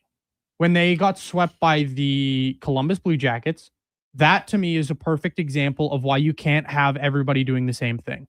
That was a team that had a clear identity. It was offense, offense, offense. It was go, go, go, go, go. There was defense, but there wasn't any physicality. There wasn't any bite, and it was a team that was easily manageable. For me right now, you look at it, you have to have guys that have a little bite. The Oilers have that now. You have to have guys that are responsible defensively. The Oilers have that now. You've got your offensive superstars. You've got your complementary offensive players. And then you've got your kind of Swiss Army knives, like the Vasily Podkolzins. And you absolutely have to have each line not getting outscored, and that'll be key because the competition level goes up when the playoffs hit. Lowetide, they have to stop giving away the puck in their own end. Too many soft taps passing the puck. Yeah, every team does that, though. The key, I think, is to cutting back on them. There was a play last night. Who was it who just tapped it back behind the net, and there was a stick there. It turns over, bad news.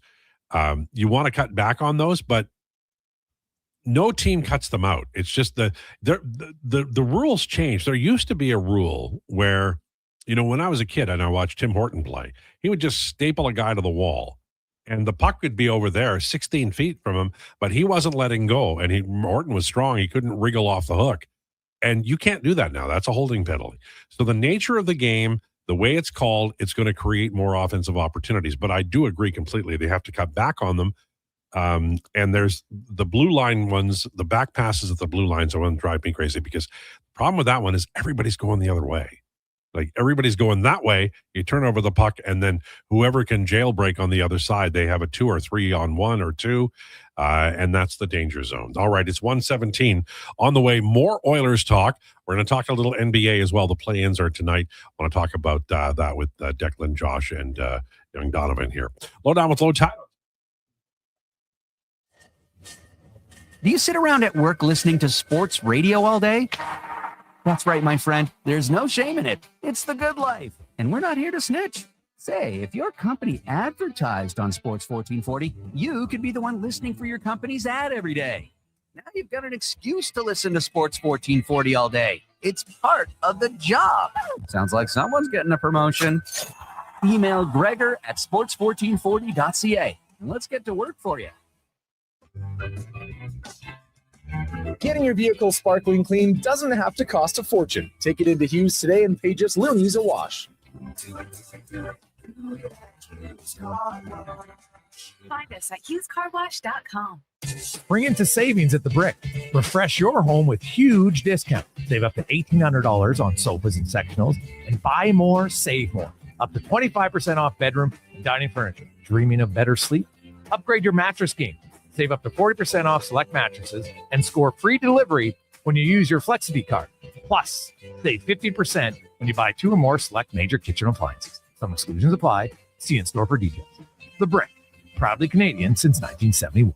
At Fountain Tire, the savings come in threes. Up to 25% off select tires, a mail-in rebate of up to $100 off a set of 4 select tires, and $50 off $150 service. We're basically the BLT of savings. Until April 25th. Restrictions apply. Book today. It's happened again, and construction season is coming soon. Job delayed, money lost, and clients disappointed because your rigging failed and it wasn't inspected. Don't let this happen to you. Have your lifting slings, fittings, hoisting tools, and safety harnesses checked with Titan Supply. Titan Supply offers certified on-site and in-house rigging inspections and service, so they can repair it, replace it, and recertify it. Titan Supply in Edmonton, Grand Prairie, Red Deer, and Calgary, and at TitanSupply.ca. Lift, dig, haul. Big guests, bigger takes. Jason Gregor brings the names you know and the stories you don't. Weekdays, 2 to 6 on Sports 1440. Don't miss a minute of the action on Edmonton's sports leader, Sports 1440. Well, get ready for a silly hockey fans. Your partner in power just skated onto the ice. EWEL.ca, the new e-commerce website for electrical wholesalers Edmonton, is ready for the power play 24/7, 365. UL skates to where the puck will be in 5 years. Now that's forward thinking. Killer selection, slamming products from the best brands, and legendary service. Don't sit on the bench. Get your account today at EWEL.ca and win that project. Plug into your partner in power. Get an EWEL.ca account today. You started wearing it to guys' night. Nice toque, you hoser. Then you started wearing it to work. Nice toque, you hipster. But the truth is, you're not a hoser or a hipster. You're just trying to hide your hair loss. I'm Dr. Vance Elliott, and for over 2 decades, I've used the latest techniques to help thousands save their hair, including my own. Come see me today to explore your options. By the time it warms up enough to take off the toque, you could have a head of hair you won't want to hide. Go to drvanceelliott.com today.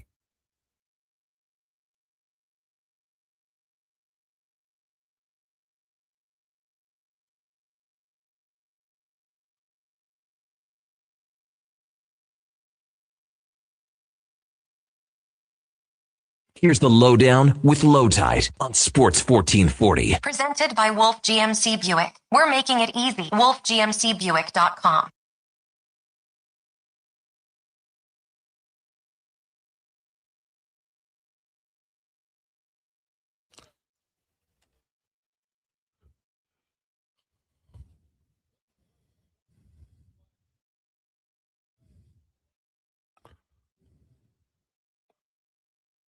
Lowdown with Lowetide on Sports 1440, brought to you by Wolf GMC Buick. Check them out, wolfgmcbuick.com. So we play, this is unusual. People don't know this. Donovan's all-time favorite song, Boy Named Sue, Johnny Cash. Yeah, it's just it's nice of Declan to play that. Yeah, it's definitely my all-time favorite song. Yeah. All right. So we went over Heat Hornets and Trailblazers Suns, and that meant we didn't talk about my 76ers, who don't have a lot. They're not going anywhere. But 76ers play the Magic tomorrow night. Warriors play the Clippers tomorrow night. Am I safe in saying Magic and Warriors should win this? You have not seen a team implode like the Magic this season. Really? Where they should have Really been a top 3 team in the East. And Paolo, is it Franz Wagner's team? Is it Paolo's team? Paolo looks like he can't play some nights. The Magic, listen, no Joel Embiid, Tyrese Maxey, as good as he is, I still don't really think contributes to winning basketball. The Magic should find a way to win that. But if there's been one team this year that loses when they should win, it's been the Orlando Magic. They're like the anti-tanking team. They're trying so hard to win and just can't. Unbelievably disappointing season. They got to play that game on the road. Philly's got a little bit of pop to them. They got some guys who can kind of go off, some guys who can shoot the ball a little bit. It should be Orlando. But if Philly walks away, if Philly comes out of that game as the winner, you're like, oh yeah, I just watched another Orlando Magic game. That's what happened 82 times this season. And Embiid has scurvy, right? He's not playing. Appendicitis. Oh, whatever. That's real, man. Appendicitis, that's no joke. No, I know, but how many maladies can the 76ers pile up in a year? No, I know. It is crazy. It is crazy. Tough beat. And he won't play in the play-in at all. No. He's not going to play in this game. The Clippers should beat the Warriors too. The problem for the Clippers in the 8-9, to get the 8 seed matchup if they beat the Warriors, they just don't have size. No. And I think they'll be playing. I mean, I picked Portland, but I actually do think Phoenix will win. I think they'll be playing Portland, and the size disadvantage they're going to have in that game is going to be ridiculous. Granted, they are hot, but counterpoint, Kawhi Leonard. Yeah, I listen. And Darius Garland. Both great players, man. I mean, but they can't rebound the ball, really. No. They have no interior defensive presence, and all Denny likes to do is go hard to the rim. Again, counterpoint, Kawhi Leonard. Yeah, no, that's a good counterpoint, man. That's a good counterpoint. All things considered, I think he's a guy that's going to end up going bar for bar because he's been unreal this year. Yeah, no, he's insane. Kawhi Leonard is better than your favorite player still. Probably. Yeah, you know what I mean. Raptors, Cavs. What do we think? Cavs in 6. Yeah, Cavs in 7. I'll give the Raptors the benefit of that doubt. I was fighting to say 5 or 6 for the Cavs. I just think this is my thing. Respectfully to the Raptors this season, the Cavs they also underachieved. They should have been better than they were this year. But my thing is in basketball, how many times have we talked about it? The sport is so individually dominated. I don't think Toronto is going to have the best player, the second best player, and maybe even the third best player on that floor, depending how you feel about Scotty Barnes versus Evan Mobley. Then you got a guy in Brandon Ingram who I like, can score the ball, but he's still he's a little inconsistent. Yeah, he's going to be 25. Is he going to do it on 42% shooting? What's RJ it's just a lot that goes into. I don't think that the guys they need to step up can do it for a 7-game series when they're that outgunned talent-wise in a lot of respects. The problem with the Raptors is they can't shoot the 3 ball at all. No, their team is 1 guard, 1 center, 13 wings. So if it worked for the Rockets, why can't it work for the Raptors? Well, it didn't work for the Rockets. So that's right. Pick one team that isn't like in the top 3 in either conference. One team total that you think could surprise and make it to the final. I think we're gonna have Minnesota the same Timberwolves. I was going to do a 3-2-1 thing. Sorry. We'll both say Minnesota, but yeah, definitely Minnesota. They weren't Okay. healthy all year. Listen, Minnesota, that's a tough matchup for Denver. Also, like they have a guy that's, in my opinion, a big time X factor in Ayo Dosunmu. He's one of those guys that you want in the playoffs because you can bring him in for 18 minutes or whatever, and he'll score as many points as minutes he But played. dude, here's the thing. I think he's going to have to play like 34 because they need a point guard. They need a point guard, They need but someone who and- can get ant the but the ball good- and can handle the ball. And the great thing about Ayo though is that he's pretty solid two-way. He's got some Yeah, hands on him. He can get Yeah. you some steals and stuff. Like he's not a defensive liability. And so I like what Ayo brings to the game. Keep And- your eye on the Timberwolves. Oh yeah, dangerous. 2-time Western Conference finalists. Randy says, hey, Josh, are you disappointed in Coronado was supposed to score 40 as per Steinberg and Flames fans has 19. Wow, says Randy. Yeah, I'm a little upset with Coronado, but I mean, look at the rest of the team. I mean, Matthew Schaefer had 20 goals as a rookie defenseman before anyone on the Flames had 15. Like, this is where we're at right now. But, you know, young players don't develop in a straight line, and 19 isn't terrible. I guess so. Like, No, but seriously, he's not. he had a sick empty netter technically. But against the also, Mammoth. you know, they didn't have a great year. No, So- they really didn't.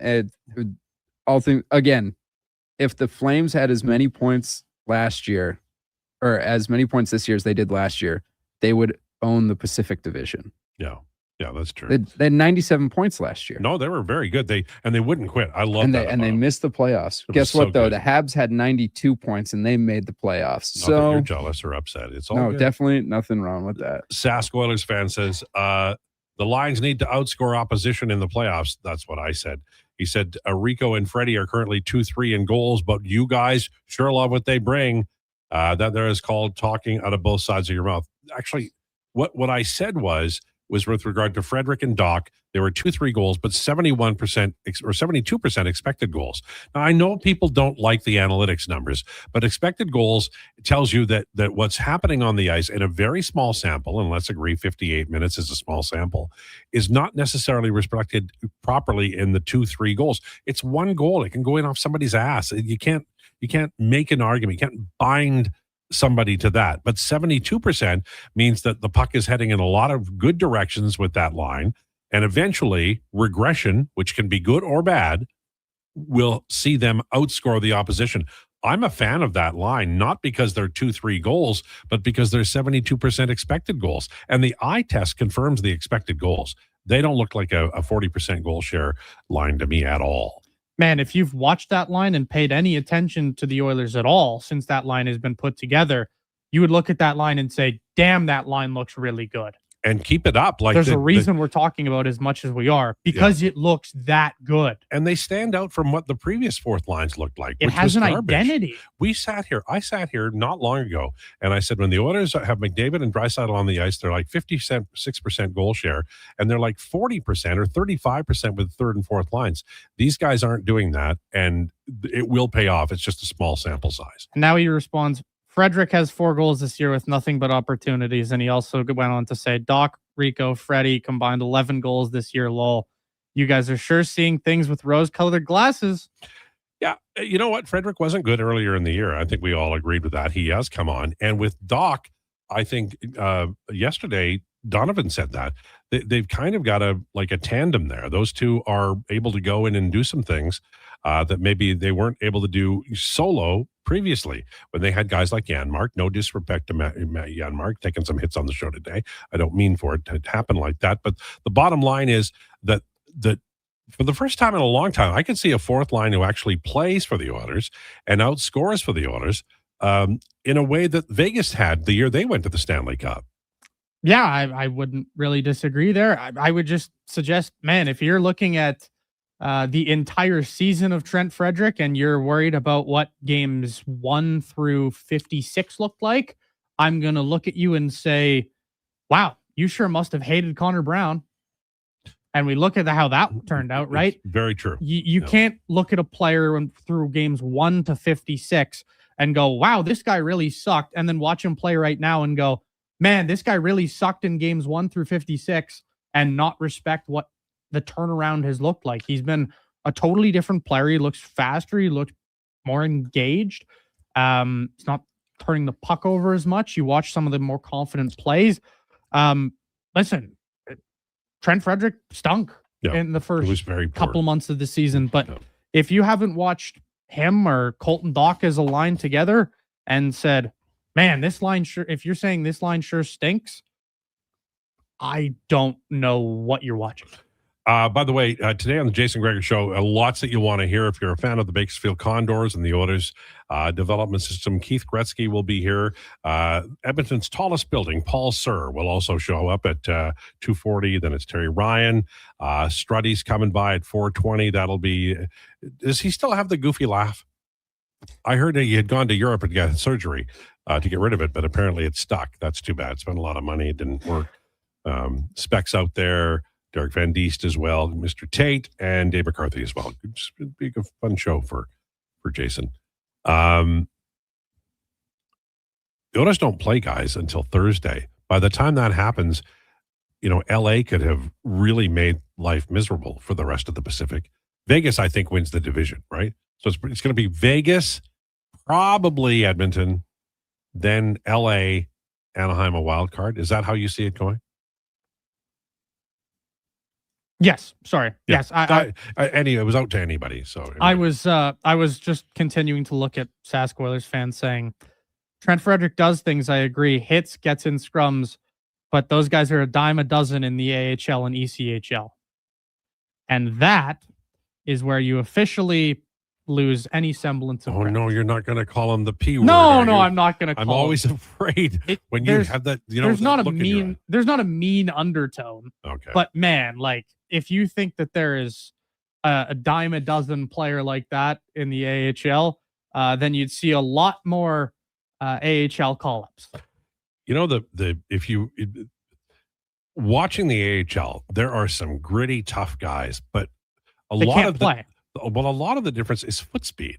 To play in the National Hockey League, you've got to be able, even the slow guys are fast. It's just a league of bullet trains. And some of them are very large bullet trains. And you have to be responsible. And it's a tough league to play with. I talked to Sean Brown years ago, when he was, after he'd retired, and I asked him about, I asked Struddy the same question too, and they both had the same answer. They loved going to Europe and playing because at that point in Europe, they were still like the power play, the penalty kill, even strength. They played the big minutes and they learned to love the game again. But in the NHL, they played very specific minutes and had very specific responsibility. Move the puck really quickly, be hard on the opposition, be physical, fight if necessary.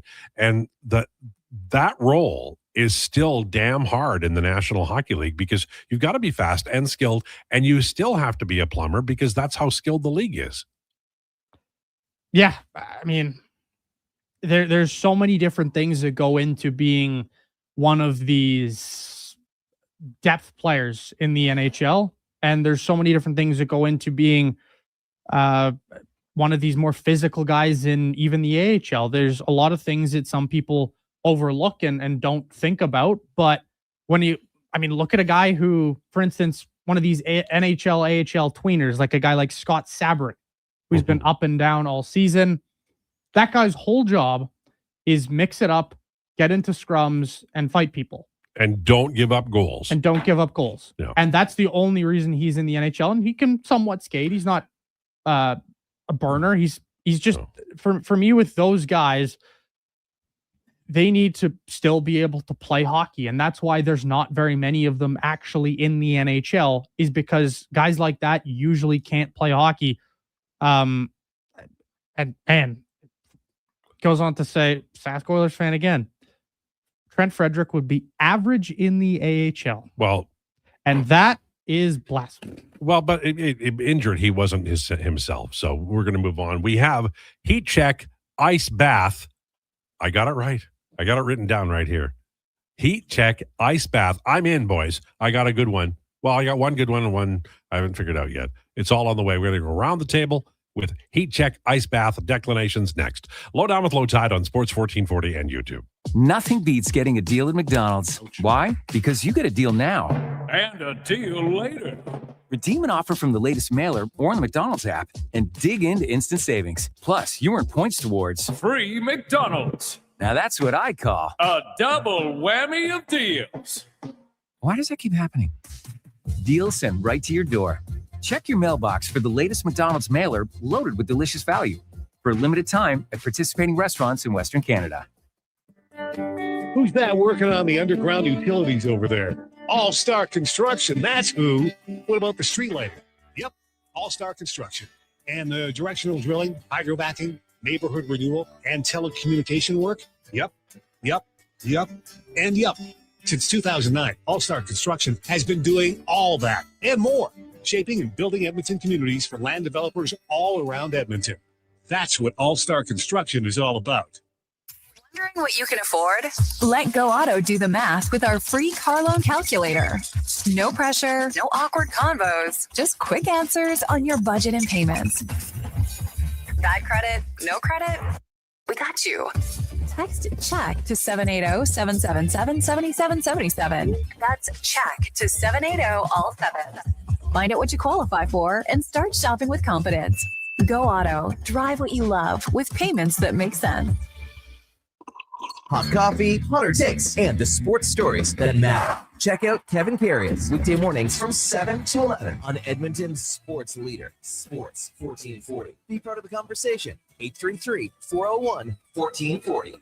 For many families, the stress of divorce can throw your life out of balance. The loss of a relationship, ongoing conflict, mounting legal bills, and uncertainty about the future can feel overwhelming. Hi, I'm Corey Anderson with Fairway Divorce Solutions. At Fairway, our team helps you restore balance through mediation, negotiation, and a unique step-by-step process. With 2 offices in Edmonton dedicated to serving your needs, our goal is simple: to help you navigate a path back to peace and clarity. Visit us today at Fairway Divorce.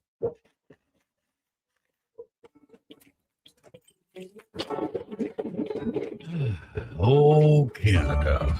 Jiffy Lube is here to keep you moving through mornings like these. Full synthetic oil changes, quality Pennzoil products, tire checks, battery tests, and everything else your car needs to get through our winters. Stop by Jiffy Lube for fast, easy, warranty-approved service. No appointment, no hassle. Just dependable service right when you need it. Jiffy Lube, keeping you moving through this. For over 60 years, the folks at Diablo Boots have been selling the best Canadian-made boots. Handcrafted in Winnipeg, Canada West makes the best quality cowboy, biker, and work boots for Diablo Boots with replaceable soles and heels. Why buy cheaper quality like Ariat, Justin, and Red Wing made in China when Canadian-made is better? Support Canada's workers and Diablo Boots for the best boots. So save on boots by Save On Foods. That's Diablo Boots, 3340 Gateway Boulevard on the east side of Save On Foods. Canada West and Diablo Boots, the 2 best names in the boots business.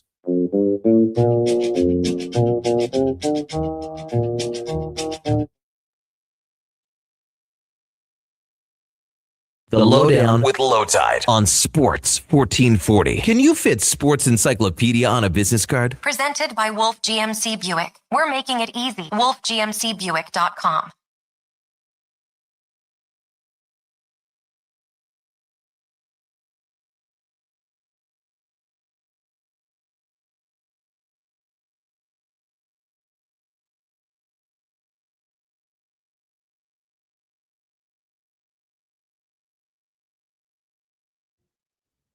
This is the Lowdown on Sports 1440 for Wolf GMC Buick 139. Check them out, wolfgmcbuick.com. It's truck month. It's also time for Declanations, brought to you by Fairway Divorce Solutions. Divorce can be difficult. We can help make the road to a new life easier. Fairwaydivorce.com. And today's edition of Declanations is Heat Check Ice Bath.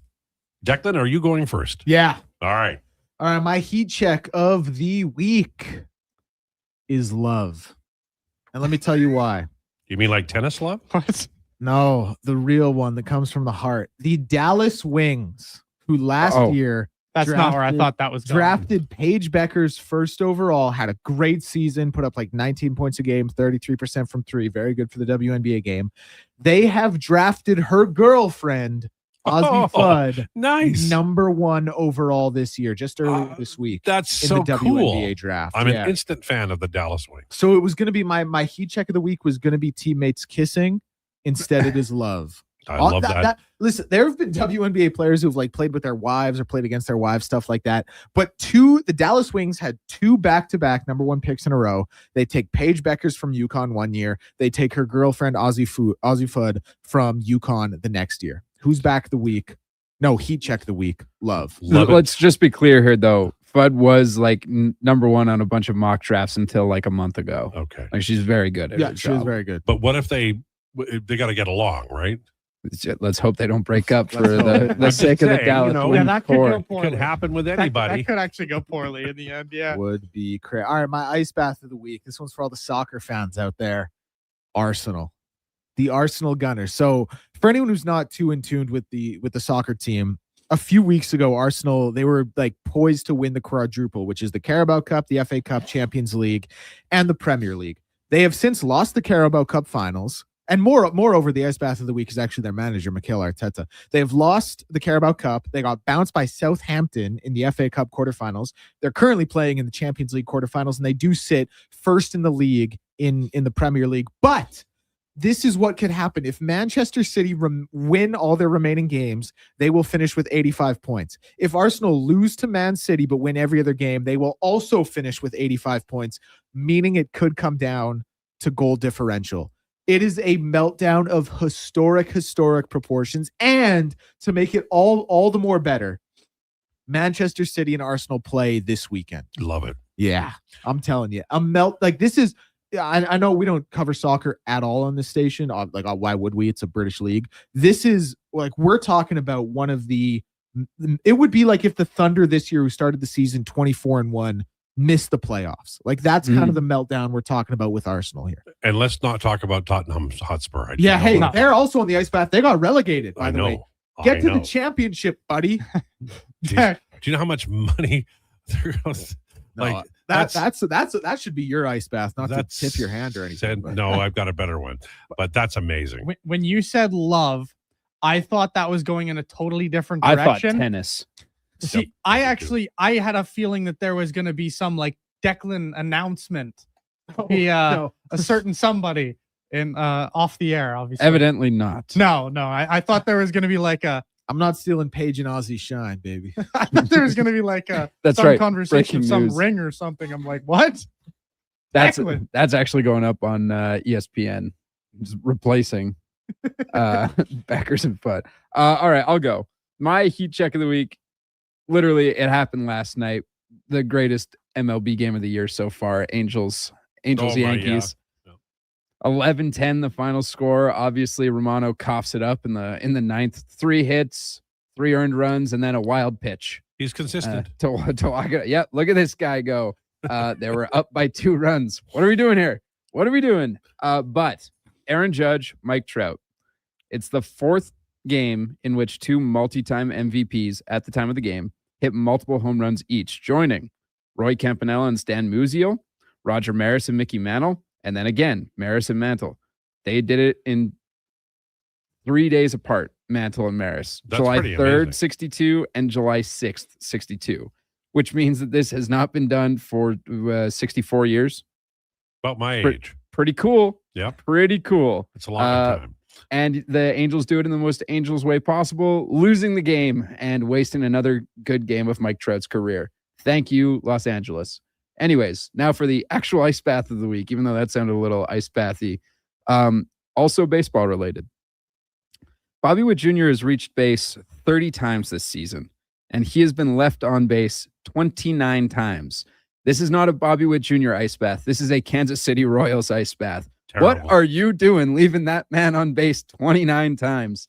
Let him get a run. Damn it. Come on now. He's such a great player. Make some contact, advance him through the bases. Let him touch home plate. Because it's not like he's not doing his job. What are we doing, Kansas? Anyways. Amen to that. That's terrible. Terrible. 97% of the times he's reached base, he's had to stay there. Craziness. So my heat check, also baseball, actually. We are going to go out to St. Louis to take a peek at one Jordan Walker. Yes. For those who don't know who this gentleman is, Jordan Walker was the number one prospect in baseball at one point for being an absolute freak.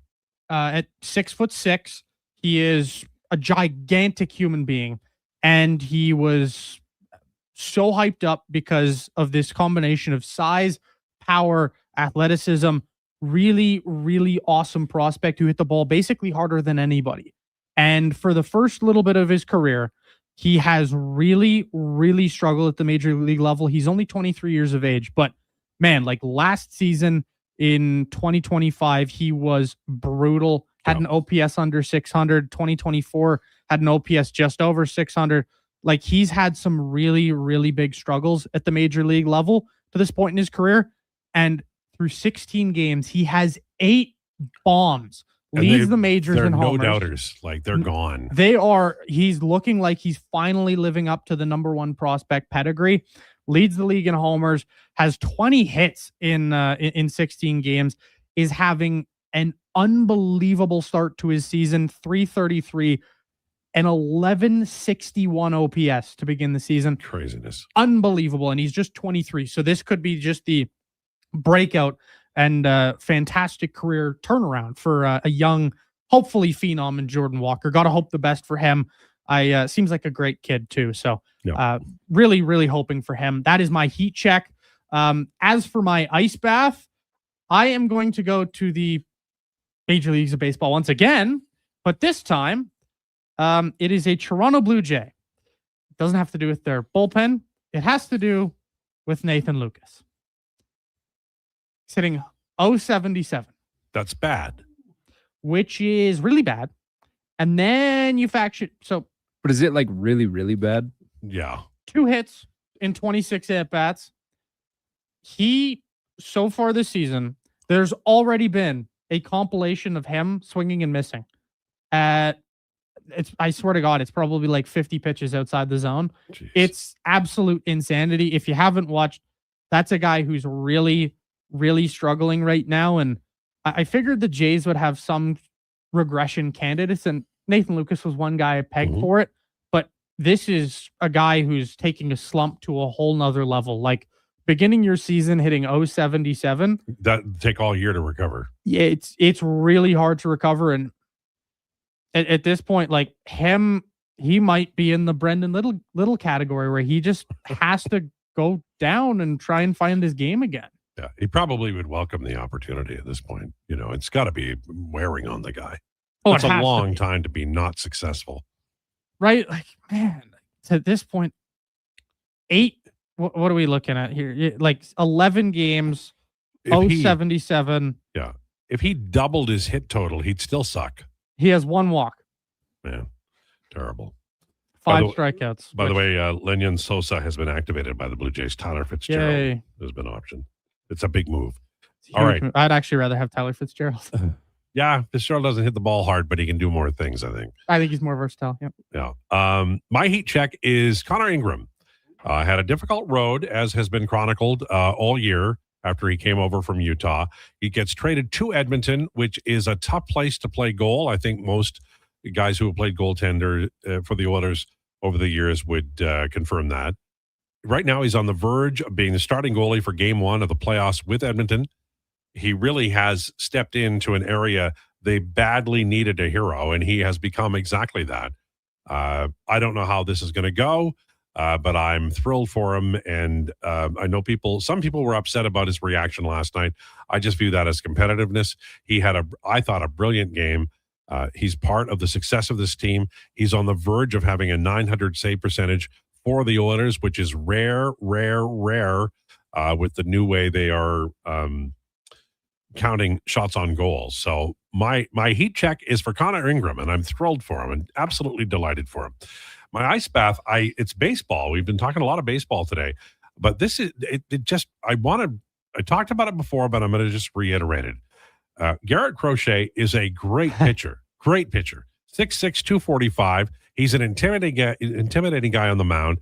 He throws a great fastball. His off-speed pitches are absolute murder on hitters. And Last night, he got 5 outs, 1.2 innings, 9 hits, 11 runs, 10 earned, gave up 2 home runs, 3 walks, didn't strike anybody out, hit a batter, had a wild pitch. It's almost impossible to be as good as he is and to be as bad as he was on one given night. This to me is, I'm hoping he recovers. I'm hoping there's nothing wrong. I don't think the velo was down that much, although when you're, 55 pitches in an inning, you're probably not throwing the heat as much anymore. Absolutely incredible numbers. Might have from also Derek been Crochet. tipping pitches. Maybe. I mean, that would explain it. I would be less worried about him if he was tipping pitches.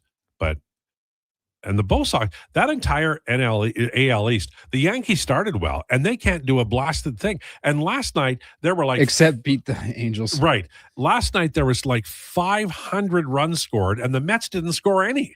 The Mets zero. actually stink. They Again. really do. Soto out really hurts them. You know what? Another thing is, did you see the Jazz Chisholm Jr. play? Oh, the one where with the Rays? The game over one? Yeah. And he didn't even know the rules. No, he's the interview after. He should have stopped talking. I'm like, stop talking. People have But said Donovan that to me. hates jazz. I do so hate Jazz. Any Jazz, chance he has. You mean Jazz the music or Jazz the player? the player, Okay. Jazz Chisholm. awful. Good player. No, but he's a little bit inconsistent, I would say, as a player. Well, he's inconsistent. His head is in la la land. He is too prioritized with me instead of team, and he is an absolute diva. Exact type of player I don't like in sports. Diva rarely gets mentioned on this show, even though all 4 of us are. I'm not a huge fan of the diva wide receivers either. Do you think you're not a fan of divas because they remind you of you? No. Actually, Okay. no. I think I'm the exact opposite. They don't remind me I of think you. I'm a real team player. Okay. I'm sure everybody on the text line that you've called an idiot and a dumbass would agree. Well done, sir. All right, Jason Krueger on the way. Please enjoy your day, and thanks for tuning into the Lowdown.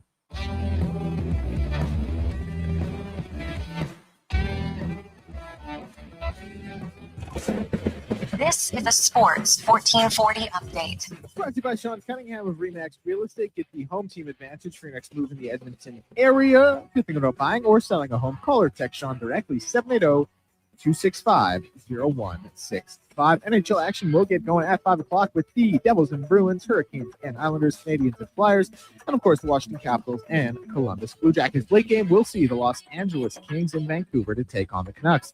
NBA play-in tournament, 5:30 sees Miami and Charlotte, 8 o'clock sees Portland and Phoenix. And in the MLB, the Toronto Blue Jays will be in action out in Milwaukee at 5:40. You can hear that one following the conclusion of the Jason Krueger Show on the AM dial only. Gosman on the mound for the Jays. The day's action in the MLB will get going at 4:35 with the D-backs and Orioles. Grand Prairie and Whitecourt in AJHL playoffs from JDA Place at 7 p.m. And in the sporting world, Ottawa Senators captain Brady Tkachuk says he'll be good to go for Game 1. I'm Declan Krueger. This has been a Sports 1440 update. Sports